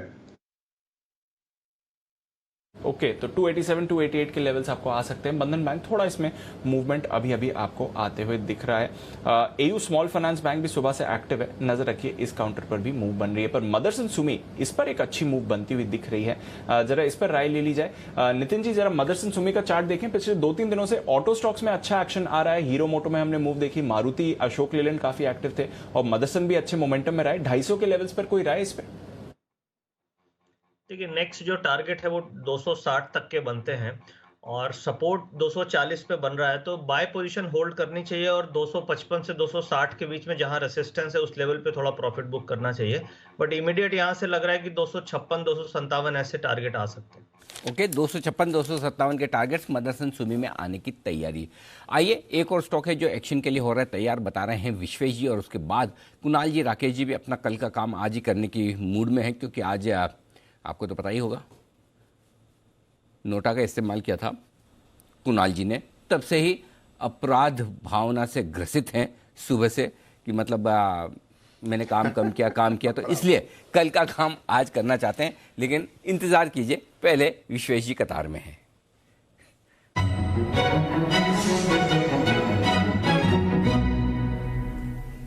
बताएं विश्वेश जी। अनिल जी, शॉर्ट करना है और शॉर्ट करना है JSW के फ्यूचर को जो 649 रुपीज़ के आसपास चल रहा है। स्टॉप लॉस रखना होगा 660 का, और मेरा ये मानना है कि स्टॉक हैज़ अ पोटेंशियल कि नीचे में 625 600 तक आ सकता है। लॉजिक ये है अनिल जी कि अगेंस्ट एंटायर मार्केट मेटल में ये स्टॉक अंडर परफॉर्मर था, और अब जब मैं देख रहा हूँ मेटल्स में पुल बैक, तो मुझे लग रहा है शायद अगर निफ्टी 100-200 पॉइंट नीचे आया, बैंक निफ्टी 500-700 पॉइंट नीचे आया, तो मेटल्स शायद अपने जो दिसंबर के लोज है वो ब्रेक कर दे, क्योंकि जिस स्पीड से नीचे आ रहा है I am sensing some global issues शायद इमर्ज हो सकते हैं।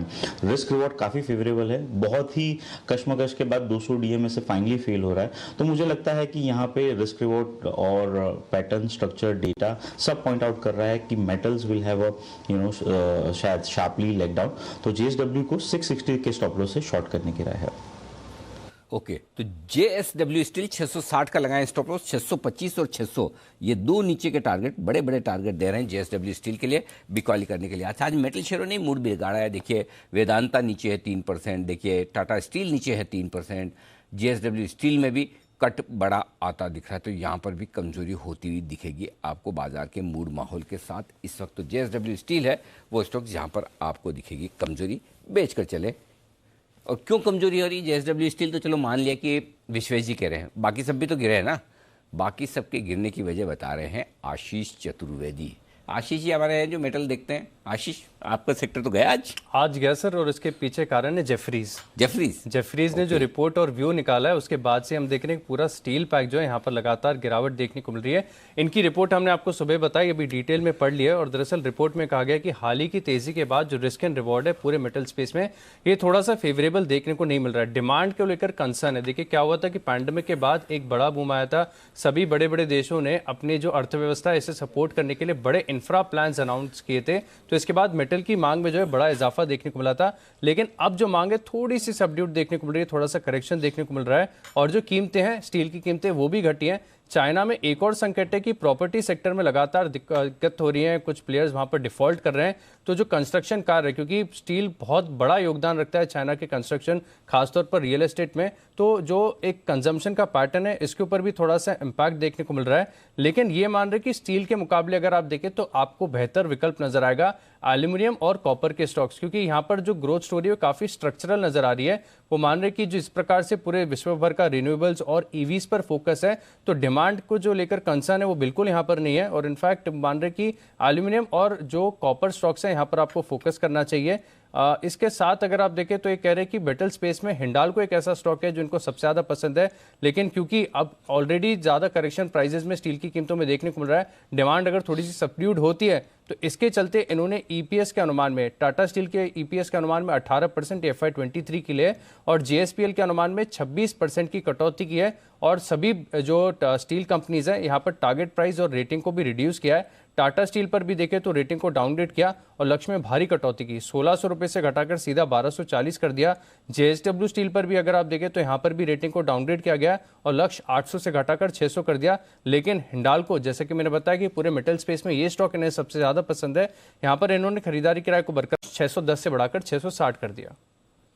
ओके, तो ये हैं वो सारे के सारे स्टॉक्स जिन पर आज डाउनग्रेड बड़ा आता हुआ दिखा है। खाली किसका लक्ष्य बढ़ा है सर? हिंडाल्को का, बाकी सबके घटा है, बाकी सबके घटा है। वेदांता पे नहीं है, वेदांता में ये रिपोर्ट में कवरेज नहीं है। लेकिन सर इनडायरेक्टली अगर आप देखें तो जेफरीज यही कह रहा है कि एल्यूमिनियम और कॉपर दोनों स्टॉक्स के ऊपर आपको फोकस करना चाहिए और दोनों वेदांता के पास है। तो मतलब वहाँ पॉजिटिव है, वहाँ पॉजिटिव है। ओके, बाकी सब जगह हालत खराब है, मतलब स्टील पे खास तौर से गुस्सा निकाला है ना? ठीक है, तो विश्वेश जी का भी गुस्सा जेएसडब्ल्यू स्टील पर ही निकल रहा है। 625 और 600 के टारगेट के लिए विश्वेश जी की राय है शॉर्ट करने की। आइए कुणाल जी और राकेश जी के लिए बिगुल पिक ऑफ द डे का।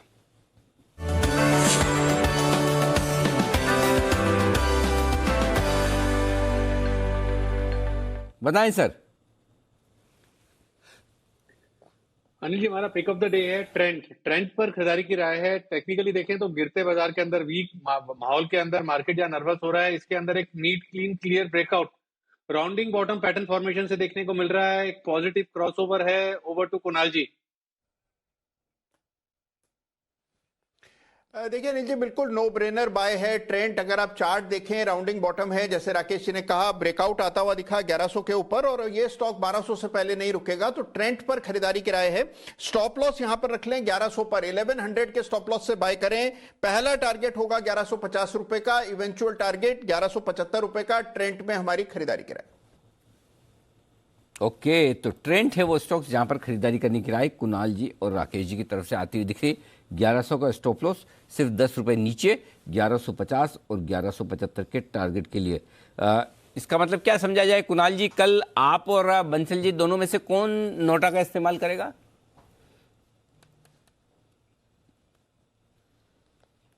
अनिल जी देखिए, मैं तो अनिल जी करूंगा नहीं, आपने जो आज फटकार लगा दी अब इसके बाद, और बंसल जी कर सकते हैं अनिल जी। तो बंसल जी का नंबर मुझे कल लगाना है, मतलब ठीक है। ओके बंसल जी, समझ तो गए होंगे आप, तो आप भी ये जरूरत बिल्कुल भी ना करें नोटा का इस्तेमाल करने की। आइए कुछ और स्टॉक्स हैं, वापस थोड़ा झटका लगता है, वापस से ऊपर आ जाता है भाई। 38,200 38,300 की रेंज में आते ही बैंक निफ्टी रिकवरी आती है। 38,400 500 के आसपास आते ही प्रॉफिट बुकिंग। 18,000 के आसपास आते ही निफ्टी में खरीदारी आ जाती है। 18,075 के आसपास आते ही थोड़ी प्रॉफिट बुकिंग। तो बिल्कुल रेंज बाउंड मार्केट है, कहीं कोई खास एक्शन इस वक्त होता दिख नहीं रहा है इस बाजार में, ये साफ है। एक और स्टॉक है जहां पर बड़ा एक्शन होता दिख रहा है, वो है यूनाइटेड ड्रिलिंग। आज सुबह हमने मैनेजमेंट से बात की न्यूज़ पर व्यूज़ में, और आशीष इसी हफ्ते एक्सक्लूसिव रिसर्च की थी हमने यूनाइटेड ड्रिलिंग पर। बिल्कुल सर, इसी हफ्ते की थी, और मैनेजमेंट की कमेंट्री तो शानदार। और हफ्ते भर का जरा चार्ट दिखाइए। हफ्ते भर में इस स्टॉक में जबरदस्त एक्शन आया है, मेरे ख्याल से हफ्ते भर में ही बड़ा तगड़ा एक्शन होता दिखा, क्योंकि कुछ जो डेवलपमेंट हुए हैं इस स्टॉक को लेकर इस स्टॉक में हफ्ते भर में। जी हाँ, 450 वाला ये स्टॉक 520-25 तक आता हुआ नजर आया, तो जबरदस्त एक्शन। नहीं, 565 हो गया। ओके, तो ये है बड़ा एक्शन इस स्टॉक में आता हुआ यूनाइटेड ड्रिलिंग। सेठी साहब, आपके रडार पर है स्टॉक ये? अनिल जी, अनफॉर्चुनेटली मैं इसको ट्रैक नहीं करता हूँ, बट जबरदस्त तेजी इस स्टॉक में देखने को मिली है, और आपने भी कवर किया है, तो there is no doubt about the fundamentals of the stock. और मुझे लगता है जिस तरह की तेजी बनी है, स्टॉक अब यहाँ से भी और अपसाइड दिखाना चाहिए, तो I would maintain a hold on this stock. नहीं, आप, मैंने गलत सवाल आपसे पूछा एक्चुअली। जैन साहब के रिकमेंडेशन लिस्ट में था, जैन साहब के जेम्स के तौर पर उन्होंने रिकमेंड किया था। आइए बढ़ते आगे। एक और दिग्गज कंपनी कल देगी नतीजे, और वह है इन्फोसिस। रिजल्ट्स का पूर्वानुमान आईटी कंपनियों का बताते हैं कुशल गुप्ता, इन्फोसिस का भी वही बताएंगे। बताएं कुशल, कैसे रहेंगे इन्फोसिस के रिजल्ट्स? सर, नंबर्स के लिहाज से इन्फोसिस के नंबर्स बेहतर साइड पर ही रहने का अनुमान है। सबसे पहले तो आप डॉलर आय देखिए, 3.7% बढ़कर लगभग 414 करोड़ जो है कंपनी अपनी डॉलर आय घोषित कर सकती है, क्योंकि जो इनकी डायमलर की डील है वहां पर से अब रेवेन्यूज जो है आने स्टार्ट हो जाएंगे। साथ ही जो वेतन खर्च और एट्रिशन दर बढ़ते हुए नजर आए हैं, उससे तमाम जितनी भी बड़ी IT कंपनियां हैं उनकी मार्जिन्स पर इंपैक्ट आ सकता है, और यहाँ पर हम दिग्गज IT कंपनियों में इन्फोसिस का मानकर चल रहे हैं सबसे ज्यादा इंपैक्ट हो सकता है। 23.6% के मुकाबले 23% के मार्जिन्स कंपनी रिपोर्ट कर सकती है। मुनाफे के लिहाज से जो अदर इनकम कंपोनेंट है वो थोड़ा सा बढ़ता हुआ दिखेगा, जिससे कंपनी की जो मुनाफा है 7% बढ़कर 5800 करोड़ रुपए रहने का हम अनुमान करके चल रहे हैं। मोर इंपॉर्टेंटली जो गाइडेंस कंपनी देती है सालाना आधार पर FY22 की, इस बार हम एक्सपेक्ट कर रहे हैं आई ग्रोथ गाइडेंस 17.5 से 18% रहने की उम्मीद है, तो यहाँ पर एक अपग्रेड होता हुआ दिखेगा। साथ ही कंपनी की जो मार्जिन गाइडेंस है वो हम हम एक्सपेक्ट कर रहे हैं कि वो विदाउट चेंज यानी कि बरकरार रह सकती है। बट डेफिनेटली जो डील टीसीवी है और जो पाइपलाइन है आगे के लिए, उस पर कंपनी क्या कहती है, और मोर इम्पोर्टेंटली जो डिजिटल रेवेन्यू का ट्रेंड है, जो लगातार कंपनी का जो परसेंटेज रेवेन्यू में शेयर है वो बढ़ता हुआ नजर आ रहा है, वहां पर आगे के लेकर कंपनी का क्या कहना है, वहां पर अभी हमारा जो फोकस है इन्फोसिस के उपलक्ष्य में बना रहना चाहिए। यह है आपके लिए इन्फोसिस के नतीजों का अनुमान। इन्फोसिस इसके भी रिजल्ट से पहले कहीं कोई मौका बनता है खरीदारी या बिक्री का? सेठी साहब जरा आप बताएं। देखिए, इस स्टॉक ने बाजार में यो within the IT space एक आउट परफॉर्म किया है। स्टॉक में पिछले कुछ दिनों से अच्छी खासी तेजी बनी हुई है, बट आज भी ये स्टॉक अपने हाइट से करेक्ट होके अब फ्लैट सा बंद होने जा रहा है। बट मुझे लगता है इन लेवल्स पे इस स्टॉक पे बिल्कुल खरीदारी करके जाना चाहिए, because I am expecting good set of numbers from Infosys tomorrow. और अगर वैसा होता है तो ये स्टॉक कल 1900 के लेवल्स भी दिखा सकता है, ऑल्दो इसके जो नतीजे आएंगे वो शायद बाजार बंद होने के बाद आएंगे। तो कल अपने पास एक समय रहेगा by the end of the day to square off our positions. But मुझे लगता है कि अच्छे नतीजों की एक्सपेक्टेशन में इन्फोसिस में कल एक अच्छी तेजी बननी चाहिए। तो यहाँ पे आज जो अपने ऊपरी स्तर से करेक्शन आया है, यहाँ पे खरीदारी करने की सलाह है। तो ये है आपके लिए इन्फोसिस पर राय। इन्फोसिस, विप्रो, टीसीएस कल तीनों के नतीजे आपको आते हुए दिखेंगे। नजर रखनी है यहाँ पर। आइए नजर रखनी है एक कॉल जो दे रहे हैं नितिन जी बिगुल, उनके लिए निफ्टी के निशानबाज नितिन मुरार का।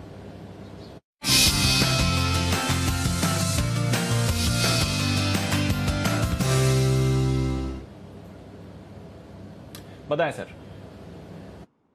HDFC बैंक जिसके रिजल्ट्स 15 तारीख को हैं, इसमें डेटा पॉजिटिव बन रहा है और इसकी हम एट द मनी कॉल लेंगे, वो 1560 स्ट्राइक की लेंगे, जिसका प्राइस 36 रुपए के आसपास है और स्टॉप लॉस होना चाहिए 25 रुपए का। आज के लो ऑप्शंस का जो प्राइस है वो 29 है, तो मैं 25 के आसपास का स्टॉप लॉस रख रहा हूँ। और टारगेट HDFC बैंक जो लग रहा है ये करीब 1600 की तरफ जा सकता है, यानी कि जो 36 रुपए में हम कॉल ले रहे हैं इसका टारगेट करीब 55 से 60 रुपए का हो सकता है। तो एट द मनी कॉल हम ले रहे हैं 1560 की HDFC बैंक की। ओके, तो HDFC बैंक की एट द मनी कॉल खरीदनी है और अगर HDFC बैंक मूवमेंट के लिए तैयार है तो डेफिनेटली फिर अच्छा सपोर्ट बैंक निफ्टी को भी इससे मिलना चाहिए। इनफैक्ट निचले स्तरों से बैंक निफ्टी अब 100 पॉइंट ऊपर आते हुए दिख रहा है और उसका इंपैक्ट आप निफ्टी पर भी देख रहे हैं। तो जैसा अनिल जी कह रहे थे, उतार चढ़ाव थोड़ा बना हुआ है बाजार में, बट काफी सारे स्टॉक्स एक्शन में आ रहे हैं और ऐसे ही एक्शन आप एक कैश मार्केट के स्टॉक में देख रहे हैं और वो है ग्रीव्स कॉटन। सेठी साहब जरा इस काउंटर को देखिए, कल 20% का सर्किट लगाया था सर, आज सर्किट तो नहीं लगाया बट 15% की तेजी आज भी बन रही है। 2 दिनों में जबरदस्त एक्शन, ये हमने हाईलाइट भी किया था जब ऑटो ईवी सेल्स नंबर्स आए थे, वहां से बाजार का फोकस बना है। क्या चल रहा है सर 2 दिन में इतनी शानदार तेजी की वजह? बिल्कुल दीपांशु, देखिए स्टॉक तो बहुत ही अच्छा था और कई बार पहले निचले लेवल्स पे रिकमेंड किया हुआ, बट इसने बहुत पेशेंस को टेस्ट किया। 110-15 के लेवल्स पे एक बार रिकमेंड किया हुआ ये स्टॉक 140-50 के लेवल पे कंसोलिडेट ही होता रहा, बट अब ये जो पिछले कुछ दिनों में तेजी बनी है वहां से बहुत ही दमदार तेजी इस स्टॉक में बनी है। प्योर आजकल इस स्टॉक को एक ईवी इलेक्ट्रिक व्हीकल्स के प्ले के रूप में देखा जा रहा है। इन्होंने भी कुछ इनऑर्गेनिक एक्विजिशंस करे थे ईवी 2 व्हीलर स्पेस में और ऐसे माना जा रहा है कि 2 व्हीलर सेगमेंट में इनकी जो आज मार्केट शेयर है, भारत में आज 16-17% का मार्केट शेयर है, 3rd लार्जेस्ट प्लेयर हो गई है। तो इन सब को देखते हुए मुझे लगता है ये जो तेजी है बिल्कुल बनी हुई है। बाकी स्पेसिफिक रीजन ये पिछले 2 दिनों की तेजी का ये मालूम नहीं है, बट ओवरऑल ये स्टॉक एक ईवी का प्ले है और चूंकि बजट में भी ईवी के रिलेटेड कुछ अच्छे अनाउंसमेंट्स आने की उम्मीद है, मुझे लगता है स्टॉक अच्छा कर रहा है। बट अब इन लेवल्स पे मुझे लगता है फ्रेश एंट्री अभी थोड़ा रुक के करना चाहिए, बिकॉज 2 दिन में बहुत अच्छी तेजी इस स्टॉक में हो गई है, तो थोड़ा कूल डाउन हो जाए उसके बाद इसमें खरीदारी करने की सलाह रहेगी। तो ये है आपके लिए ग्रीव्स कॉटन। कल पालविया साहब ने एसपीएल मिड कैप्स में शॉर्ट टर्म पिक के तौर पर रेकमेंड किया था, तब 189 के लेवल्स पर था। 230 और 240 के टारगेट्स पालविया साहब के ने दिए थे। देखिए आज 240 का टारगेट भी आ गया। कल सर्किट लगाने के बाद आज भी जबरदस्त उछाल आपने ग्रीव्स कॉटन पर बनते हुए देखा है। बढ़िया एक्शन में ये काउंटर आ रहा है। एक और स्टॉक जो अच्छे एक्शन में है, एफिल इंडिया, 6% की तेजी एफिल पर आती हुई दिख रही है और फ्रेश खरीदारी इस समय इस पर बनती हुई दिख रही है। सुमित जी जरा एफिल इंडिया का चार्ट देखें सर, क्या कह रहा है अब और अगले इंपॉर्टेंट लेवल्स क्या रहेंगे इसके लिए? दीपांशु, स्टॉक के अंदर मोमेंटम बन रहा है, 1380 के आसपास स्टॉक ट्रेड कर रहा है। पिछले 5 दिनों के हाई स्टॉक ब्रेक कर चुका है और स्टॉक के ऊपर अगर आज 1385 या 80 के ऊपर क्लोजिंग देखने को मिलता है। तो एफएल इंडिया यहाँ से ऊपर में 1450 से लेके 1500 तक का मूव जल्दी ही आने वाले दिनों में दिखाएगा। एफएल इंडिया में पोजीशंस होल्ड करें, 1450 का मूव जल्दी ही देखने को मिलना चाहिए। ओके, तो ये है आपके लिए एफएल इंडिया, इस पर भी आपको अच्छा एक्शन आ रहा है। इंडियन होटल्स में एक स्पाइक बनते हुए दिख रहा है। विश्वेश जी, जरा इंडियन होटल्स का चार्ट देखें, थोड़ा एक्टिव वापस हो रहा है। एक डिप आया था, उसके बाद फिर से खरीदारी के संकेत, कोई राय इस पर? मेरे हिसाब से देखिए 200 बहुत ही क्रिटिकल रेजिस्टेंस होगा Deepanshu, because 17 lakh share call side खड़े हैं और कहीं ना कहीं ये इंटरमीडिएट रेजिस्टेंस भी है। मतलब अगर दिसंबर के हाई देखेंगे तो राउंड अबाउट 205 के आसपास है। तो रिस्क रिवॉर्ड फेवरेबल नहीं समझ में आ रहा है मुझे यहाँ पे फ्रेश लॉन्ग के लिए। लेकिन अगर आपके पास एग्जिस्टिंग पोजीशन है तो मुझे लगता है कोई दिक्कत नहीं होनी चाहिए। For me the good buy becomes around 186-187 range. तो मुझे लगता है कि या तो 200 के ऊपर टिक जाए या फिर 187 तक का पुल बैक आए, उसके बाद ही ट्रेड लेना चाहिए। है राय आपके लिए इस वक्त इंडियन होटल्स पर आती हुई। आइए, वक्त है बैन से बेनिफिट का।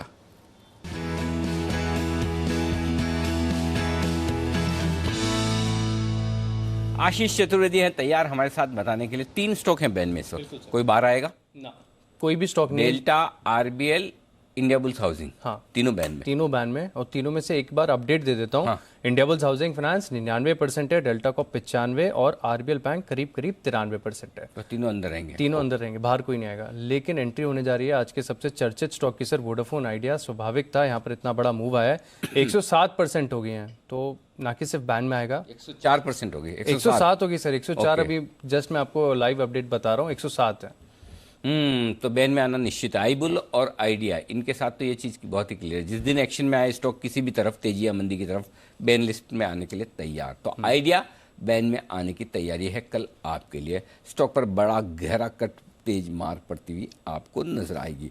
वागले साहब के लिए बिगुल है, वागले का वंडर, और उसके बाद जय ठक्कर तैयार हो रहे हैं कैश का ऑप्शन देने के लिए।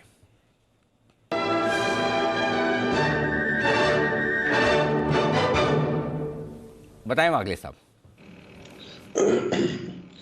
अनिल जी, एसटीबीटी कॉल है, हमने हमारे क्लाइंट को अभी अभी एक 8 आना 50 पैसा 70 पैसा ऊपर दिया है, और स्टॉक वही है जो विश्वेश जी ने कहा। जेएसडब्ल्यू स्टील में क्लियर कट ब्रेकडाउन है। 645 646 के करंट भाव से ये बेचे, 650 के ऊपर का स्टॉप लॉस होगा, और मेरा मानना है कि ये 630 तक के लेवल आपको कल के दिन में दिखाई दे सकते हैं।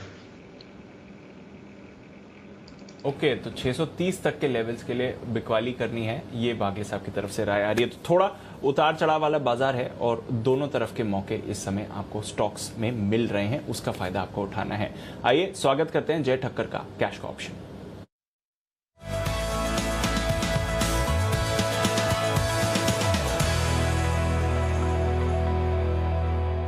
गुड आफ्टरनून जय, बताएं क्या करना है इस समय। Very good afternoon to you Deep, very good afternoon to you Anil ji. Deep, morning में तो मैंने 38,500 का पुट ऑप्शन दिया था, एंड वो तो ट्रेड सही नहीं हुआ, उसमें स्टॉप लॉस हो चुका है ट्रिगर। हालांकि जो 18,100 का कॉल दिया तो उसमें अच्छा ही मुनाफा हुआ, बट इसमें नहीं हुआ। एक चीज देखने मिल रही है आज मार्केट में, ओवरऑल डेटा इतने सपोर्टिव नहीं है एक बड़े मूव के यहाँ से, बट देन लोअर लेवल्स पर एक सपोर्ट देखने मिल रहा है। So I think I will go with that कि जब तक वो रिवर्सल नहीं आता, which I am expecting, maybe follow करें हम ट्रेंड को। सो यहाँ पे 18,000 का आप कॉल ऑप्शन खरीद कर चले। निफ्टी में कहीं ना कहीं वो लेवल डिफेंड हो रहा है जैसे 38,000 बैंक निफ्टी में हो रहा है, तो यहाँ पे 126.50 पे 126.50 पर आप 18,000 का कॉल ऑप्शन खरीदे निफ्टी का, 13 जैन की एक्सपायरी का, एंड यहाँ पे स्टॉप लॉस आपको प्लेस करना होगा 79 पर। सो 126.50 पर खरीदे 79 के स्टॉप लॉस के साथ निफ्टी का 18,000 का कॉल ऑन दी अपसाइड। यहाँ पे जो टारगेट्स बनकर आ रहे हैं कंजर्वेटिव टारगेट्स है दीप, यहाँ पे रिस्क रिवॉर्ड इतना फेवरेबल नहीं है इसीलिए। सो यहाँ पे जो फर्स्ट टारगेट इसका निकल कर आ रहा है that is 177 and second target is 192। So second target थोड़ा सा छोटा है, 177 192, ये दो टारगेट्स के लिए। इसका मतलब ये हो गया कि कहीं ना कहीं निफ्टी 18,150 200 ये रेंज में कहीं ना कहीं हमें देखने मिल सकता है, जो हिसाब से 18,000 को अच्छा होल्ड आउट कर रहा है। एंड कहीं ना कहीं हम देखते हैं कि स्टॉक स्पेसिफिकली मोमेंटम हमें काफी देखने मिल रहा है। So I think either markets can go sideways और मे बी थोड़ा बहुत ऊपर जाए, बट देन बहुत ही बड़ा मूव मार्केट में यहाँ से आई एम नॉट एक्सपेक्टिंग।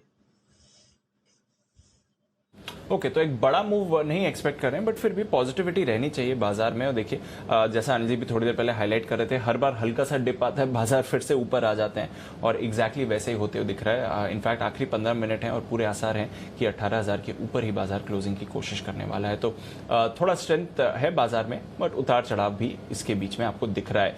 पर एक जगह जहां पर आप इन्वेस्टर्स का कन्विक्शन देख रहे हैं वो है आपके डोमेस्टिक इन्फ्लोज, जो लोग पैसा SIPs के या बल्क सम भी मार्केट्स में डाल रहे हैं, वो जबरदस्त रहा है। इनफैक्ट दिसंबर के आंकड़े तो काफी मजबूत आते हुए दिखे हैं, एम्फी ने जो रिलीज करे हैं, और वो दिखा रहे हैं कि बाजार वॉलेटाइल रहे, करेक्शन आए, फिर भी जो इन्वेस्टर्स हैं उनका भरोसा बाजार में बना हुआ है। तो आइए इस डेटा की थोड़ी और डिटेल्स जानते हैं देवांशी के साथ। देवांशी, बताएं किस तरह का रहा है निवेशकों का इंटरेस्ट बाजार में? बिल्कुल दीपांशु, इस बार अगर आप सारे म्यूचुअल फंड्स देखेंगे तो दो बड़ी चीज़ देखने मिली है। सबसे पहले तो जो डेट स्कीम थी, फिक्स इनकम वाली जो स्कीम है, वहाँ पे नेट जो आउटफ्लोज हैं वो देखने मिले थे। लेकिन दूसरी तरफ अगर आप इक्विटी मार्केट्स देखें तो ज़बरदस्त खरीदारी आती हुई दिखी है। SIP का जो कंट्रीब्यूशन है वो ज़बरदस्त आता हुआ दिखा है। SIP की जो नए अकाउंट्स जुड़ते हुए दिखे हैं उसमें भी लगातार बढ़ोतरी देखने मिल रही है। यही नहीं, अगर आप इक्विटी देखें तो उसमें जिस तरह से बढ़त होती हुई दिखी है, मंथ ऑन मंथ बेसिस पर भी अगर आप देखते हैं तो म्यूचुअल फंड इक्विटीज़ वाली जो स्कीम है वो दुगनी होती हुई दिखी है, जो कि काफ़ी पॉजिटिव है। दिसंबर महीने की अगर हम पिछले साल बात करें तो हमने देखा कि ओवरऑल जो इक्विटी म्यूचुअल फंड्स हैं वो करीब 13,100 करोड़ के आसपास थे। वहाँ पे हमने देखा कि इन्फ्लोज थे। लेकिन दूसरी तरफ हम अगर इस साल की बात करते हैं तो 25,000 करोड़ के जो इन्फ्लोज हैं वो आते हुए दिखे हैं। पिछले साल क्योंकि बहुत ज़्यादा चिंताएं थी तो इसके चलते नेट आउटफ्लोज थे, लेकिन इस बार टोटल इनफ्लोज आते हुए दिखे हैं। मंथ ऑन मंथ अगर आप देखते हैं तो यहाँ पे भी हमने देखा नवंबर के महीने में जो नेट इनफ्लोज थे वो करीब 11,600 करोड़ के लेवल्स के आसपास थे, जो कि इस बार बढ़ के ऑलमोस्ट 25,000 करोड़ पर आते हुए दिखे हैं। अब दूसरी बात, कई सारे NFOs लॉन्च होते हुए दिखे थे, इसके चलते भी काफ़ी ज़्यादा मदद मिलती हुई दिखी है इक्विटी म्यूचुअल फंड्स को। और इसके साथ ही कई सारे सेक्टर्स थे, और ये जो सेक्टोरियल जो म्यूचुअल फंड्स होते हैं उसमें भी काफ़ी ज़्यादा पैसा आता हुआ दिखा है। मल्टी कैप फंड्स हैं जहाँ पे सबसे ज़्यादा अट्रैक्शन बना था और सबसे ज़्यादा यहाँ पे इन्फ्लोज देखने मिले हैं। दूसरी तरफ लार्ज कैप फंड्स भी थे जहाँ पे थोड़ा सा अट्रैक्शन आया। स्मॉल कैप फंड्स में बहुत ज़्यादा अट्रैक्शन इस बार आता हुआ नहीं दिखा था। अब SIP अगर अकाउंट्स पर आते हैं, 12.5 लाख SIP अकाउंट्स जुड़ते हुए दिखे थे, और लगातार हम देख रहे हैं कि जो ओवरऑल SIP वैल्यूज़ है जो कंट्रीब्यूट करती है इक्विटी म्यूचुअल फंड्स को, उसमें भी बढ़ोतरी होती हुई दिख रही है। तो in all equity mutual funds में लगातार बढ़ोतरी है, SIPs बढ़ते हुए दिख रहे हैं, जो कि मार्केट्स के लिए काफ़ी पॉजिटिव है। एब्सोल्युटली, तो निवेशकों का भरोसा बरकरार है, ये क्लियर बात निकल कर आ रही है जहां तक बाजार का सवाल है इस समय। और इसलिए आप देख रहे हैं म्यूचुअल फंड्स, AMCs, और अब तो लिस्टेड AMCs के भी काफी विकल्प हैं जो एक्शन में दिखेंगे। सेठी साहब से भी इस पर एक सवाल पूछेंगे, पर आइए उससे पहले एक कॉल जय ठक्कर के पास है, बिगुल उनके लिए जय का जैकपॉट।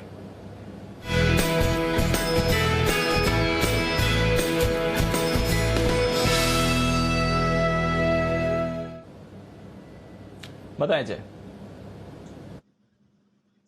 दीपांशु, 1860 के स्ट्राइक का कॉल ऑप्शन आप अडानी एंटरप्राइज का खरीदे, 66.50 पर ये ट्रेड कर रहा है।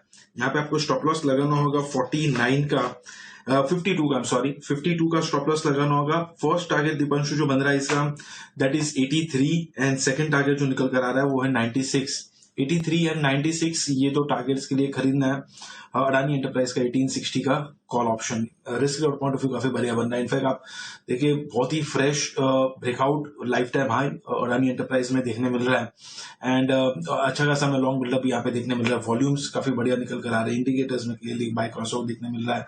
सारे टेक्निकल डेरिवेटिव पैरामीटर्स पर एक बहुत ही एक क्लियर मूव है, एंड आई थिंक यहाँ पे लॉन्ग पोजीशंस बनाकर जाने में आई थिंक कंफर्ट ज्यादा है कंपैरेटिवली मार्केट से। इनफैक्ट मैं रहता कहूंगा सो यहाँ पे आप लॉन्ग पोजीशंस बना के जाए कॉल ऑप्शन के थ्रू।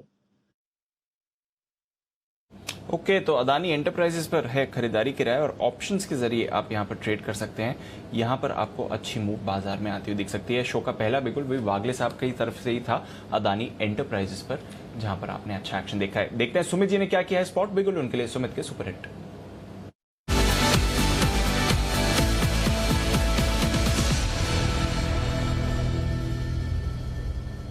बताएं सर।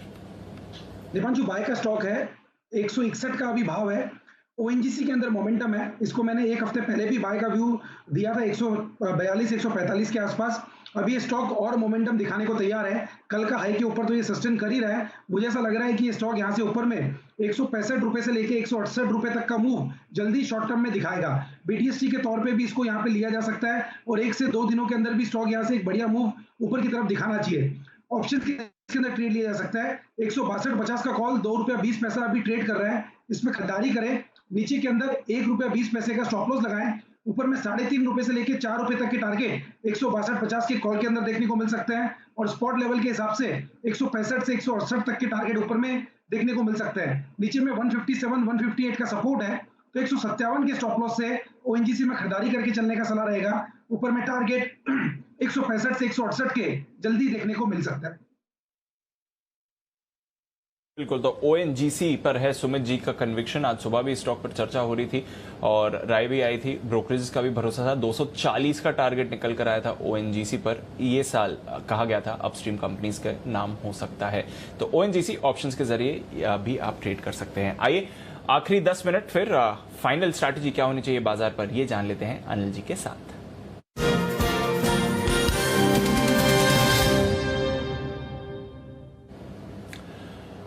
अनिल जी, पिछले 1 घंटे में एक बड़ा बदलाव हुआ है सर, और वो है डाउ फ्यूचर्स पर। वहां पर नजर डालिए, 130 अंकों की तेजी आ रही है। तो आज सुबह से हम देख रहे थे एक बहुत ही सीमित दायरे में डाउ फ्यूचर्स का ट्रेड हो रहा था, पर एक सडन और बड़ा स्पाइक आपने डाउ फ्यूचर्स पर आते हुए देखा है। इससे बड़ा स्पाइक सर आपने नैस्डैक फ्यूचर्स पर आते हुए देखा है। 0.5% की तेजी वहां पर आपको बनती हुई दिख रही है। तो डाउ फ्यूचर्स और नैस्डैक फ्यूचर्स पिछले 5 दिनों से जो कमजोरी का ट्रेंड अमेरिकी बाजार में बना था, हालांकि कल निचले स्तरों से अच्छी रिकवरी जरूर थी, लग रहा है कि आज एक बड़ी मूव के लिए एटलीस्ट बाजार तैयार हो रहे हैं। ओपनिंग में यूएस की जो बॉन्ड यील्ड है कल 1.8% के ऊपर गई थी, फिलहाल फिसलकर 1.7% पर ट्रेड 74% पर ट्रेड कर रही है। तो थोड़ी गिरावट वहां पर भी आई है, जिसकी वजह से सहारा मिल रहा है। तो अमेरिकी फ्यूचर्स में दमदार एक्शन बना हुआ है सर। यूरोप के बाजार भी पॉजिटिव है, हमारे बाजार भी अच्छा ट्रेड दिखा रहे हैं। क्या करके जाना है?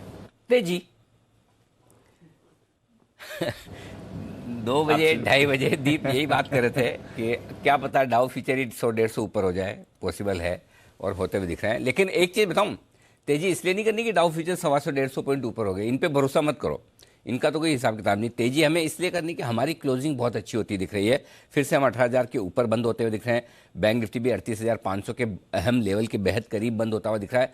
एक ही कंडीशन पर तेजी करनी है कि मान लो डाउ फ्यूचर्स ये 150 ऊपर है, जो 150 ऊपर न रहे, 100-150 नीचे हो जाए, और अगर आपको 100-150 पॉइंट नीचे खुलने की संभावना दिखे तो आप डरे घबराए नहीं। मतलब अगर आपको समझो क्या बताना चाहिए मुझे, देखिए कल का लो था 18,880, वो नहीं, समझो 17,950 के आसपास कल फिर से मिले, 17,900-950 की रेंज में, तो वहां पे आपकी खरीदने की ताकत और होनी चाहिए। यानी कि 100-150 पॉइंट नीचे अगर निफ्टी खुले कल तो और खरीद सकें, अगर वो आपकी ताकत है तो फिर आप तेजी की पोजीशन बनाकर जाएं। 18,125 18,200 ये 2 टारगेट ऊपर की तरफ बनकर आएंगे आपके लिए। बैंक निफ्टी भी आपके लिए 38,000 के आसपास अगर मिले तो फिर ऐड करना है, 38,150 पे और ऐड करना है, ये आपकी ताकत है तो खरीद कर जाएं। 39,000 की तरफ बैंक निफ्टी भी बढ़ता हुआ दिख रहा है। तो क्लोजिंग अच्छी हो रही है, कोई चिंता की बात नहीं है। और कल 3 दिग्गज आईटी कंपनियों के नतीजे देखो दीप, जो होना होगा ना कबाड़ा, वो संभावना पूरी की परसों होगा, क्योंकि कल देर शाम तीनों आईटी कंपनियों के रिजल्ट्स आएंगे। अब वो बाजार अंदाजा लगाकर कल दोपहर के बाद से रिएक्शन देना शुरू कर दे वो पता नहीं, लेकिन अदरवाइज मुझे लगता है कि परसों का दिन जो होगा वो डी डे होगा। तो आप जो भी पोजीशन रख रहे हैं ये मान के चलें कि हाई रिस्क वाली ले रहे हैं, ये ध्यान में रखिएगा, क्योंकि मार्केट कल गैप से ऊपर या नीचे खुल सकता है, वो तैयारी आपकी होनी चाहिए। बट ट्रेंड आपको तेजी की तरफ है। अगर तेजी की पोजीशन रखते हैं, अपना एक प्रॉपर हेजिंग कर लें। निफ्टी फ्यूचर्स लोगे तो 17,800 का पुट खरीद लें, बैंक निफ्टी लोगे तो 35,000 का पुट खरीद लें अगर फ्यूचर्स पे लोगे। अदरवाइज आप ऑप्शन के जरिए लिमिटेड रिस्क के साथ लॉन्ग पोजीशन बनाए रख सकते हैं। एब्सोल्युटली सर, तो अपने रिस्क के हिसाब से पोजीशन बनाए रख सकते हैं। अच्छा एक्शन है बाजार में, एक हेज जरूर आप बना लिए, पर वैसे रुझान पॉजिटिव ही है। आइए फिर क्लोजिंग की तरफ बढ़े सर। उससे पहले कुछ स्टॉक्स और 3 दिग्गज आईटी के नंबर्स तो कल बाजार बंद होने के बाद आएंगे, पर एक दिग्गज या एक रिसेंटली एडेड स्टॉक जो बाजार में आया है, जिसके नंबर्स आज आने वाले क्लोजिंग के बाद, वो है डेल्टा कॉप। इस पर रखी नजर, थोड़ा ऊंचाई से फिसल रहा है, इस पर भी एक कॉल लेंगे। पर आइए उससे पहले सेठी साहब एक कॉल दे रहे हैं, तो बिगुल सेठी साहब के लिए।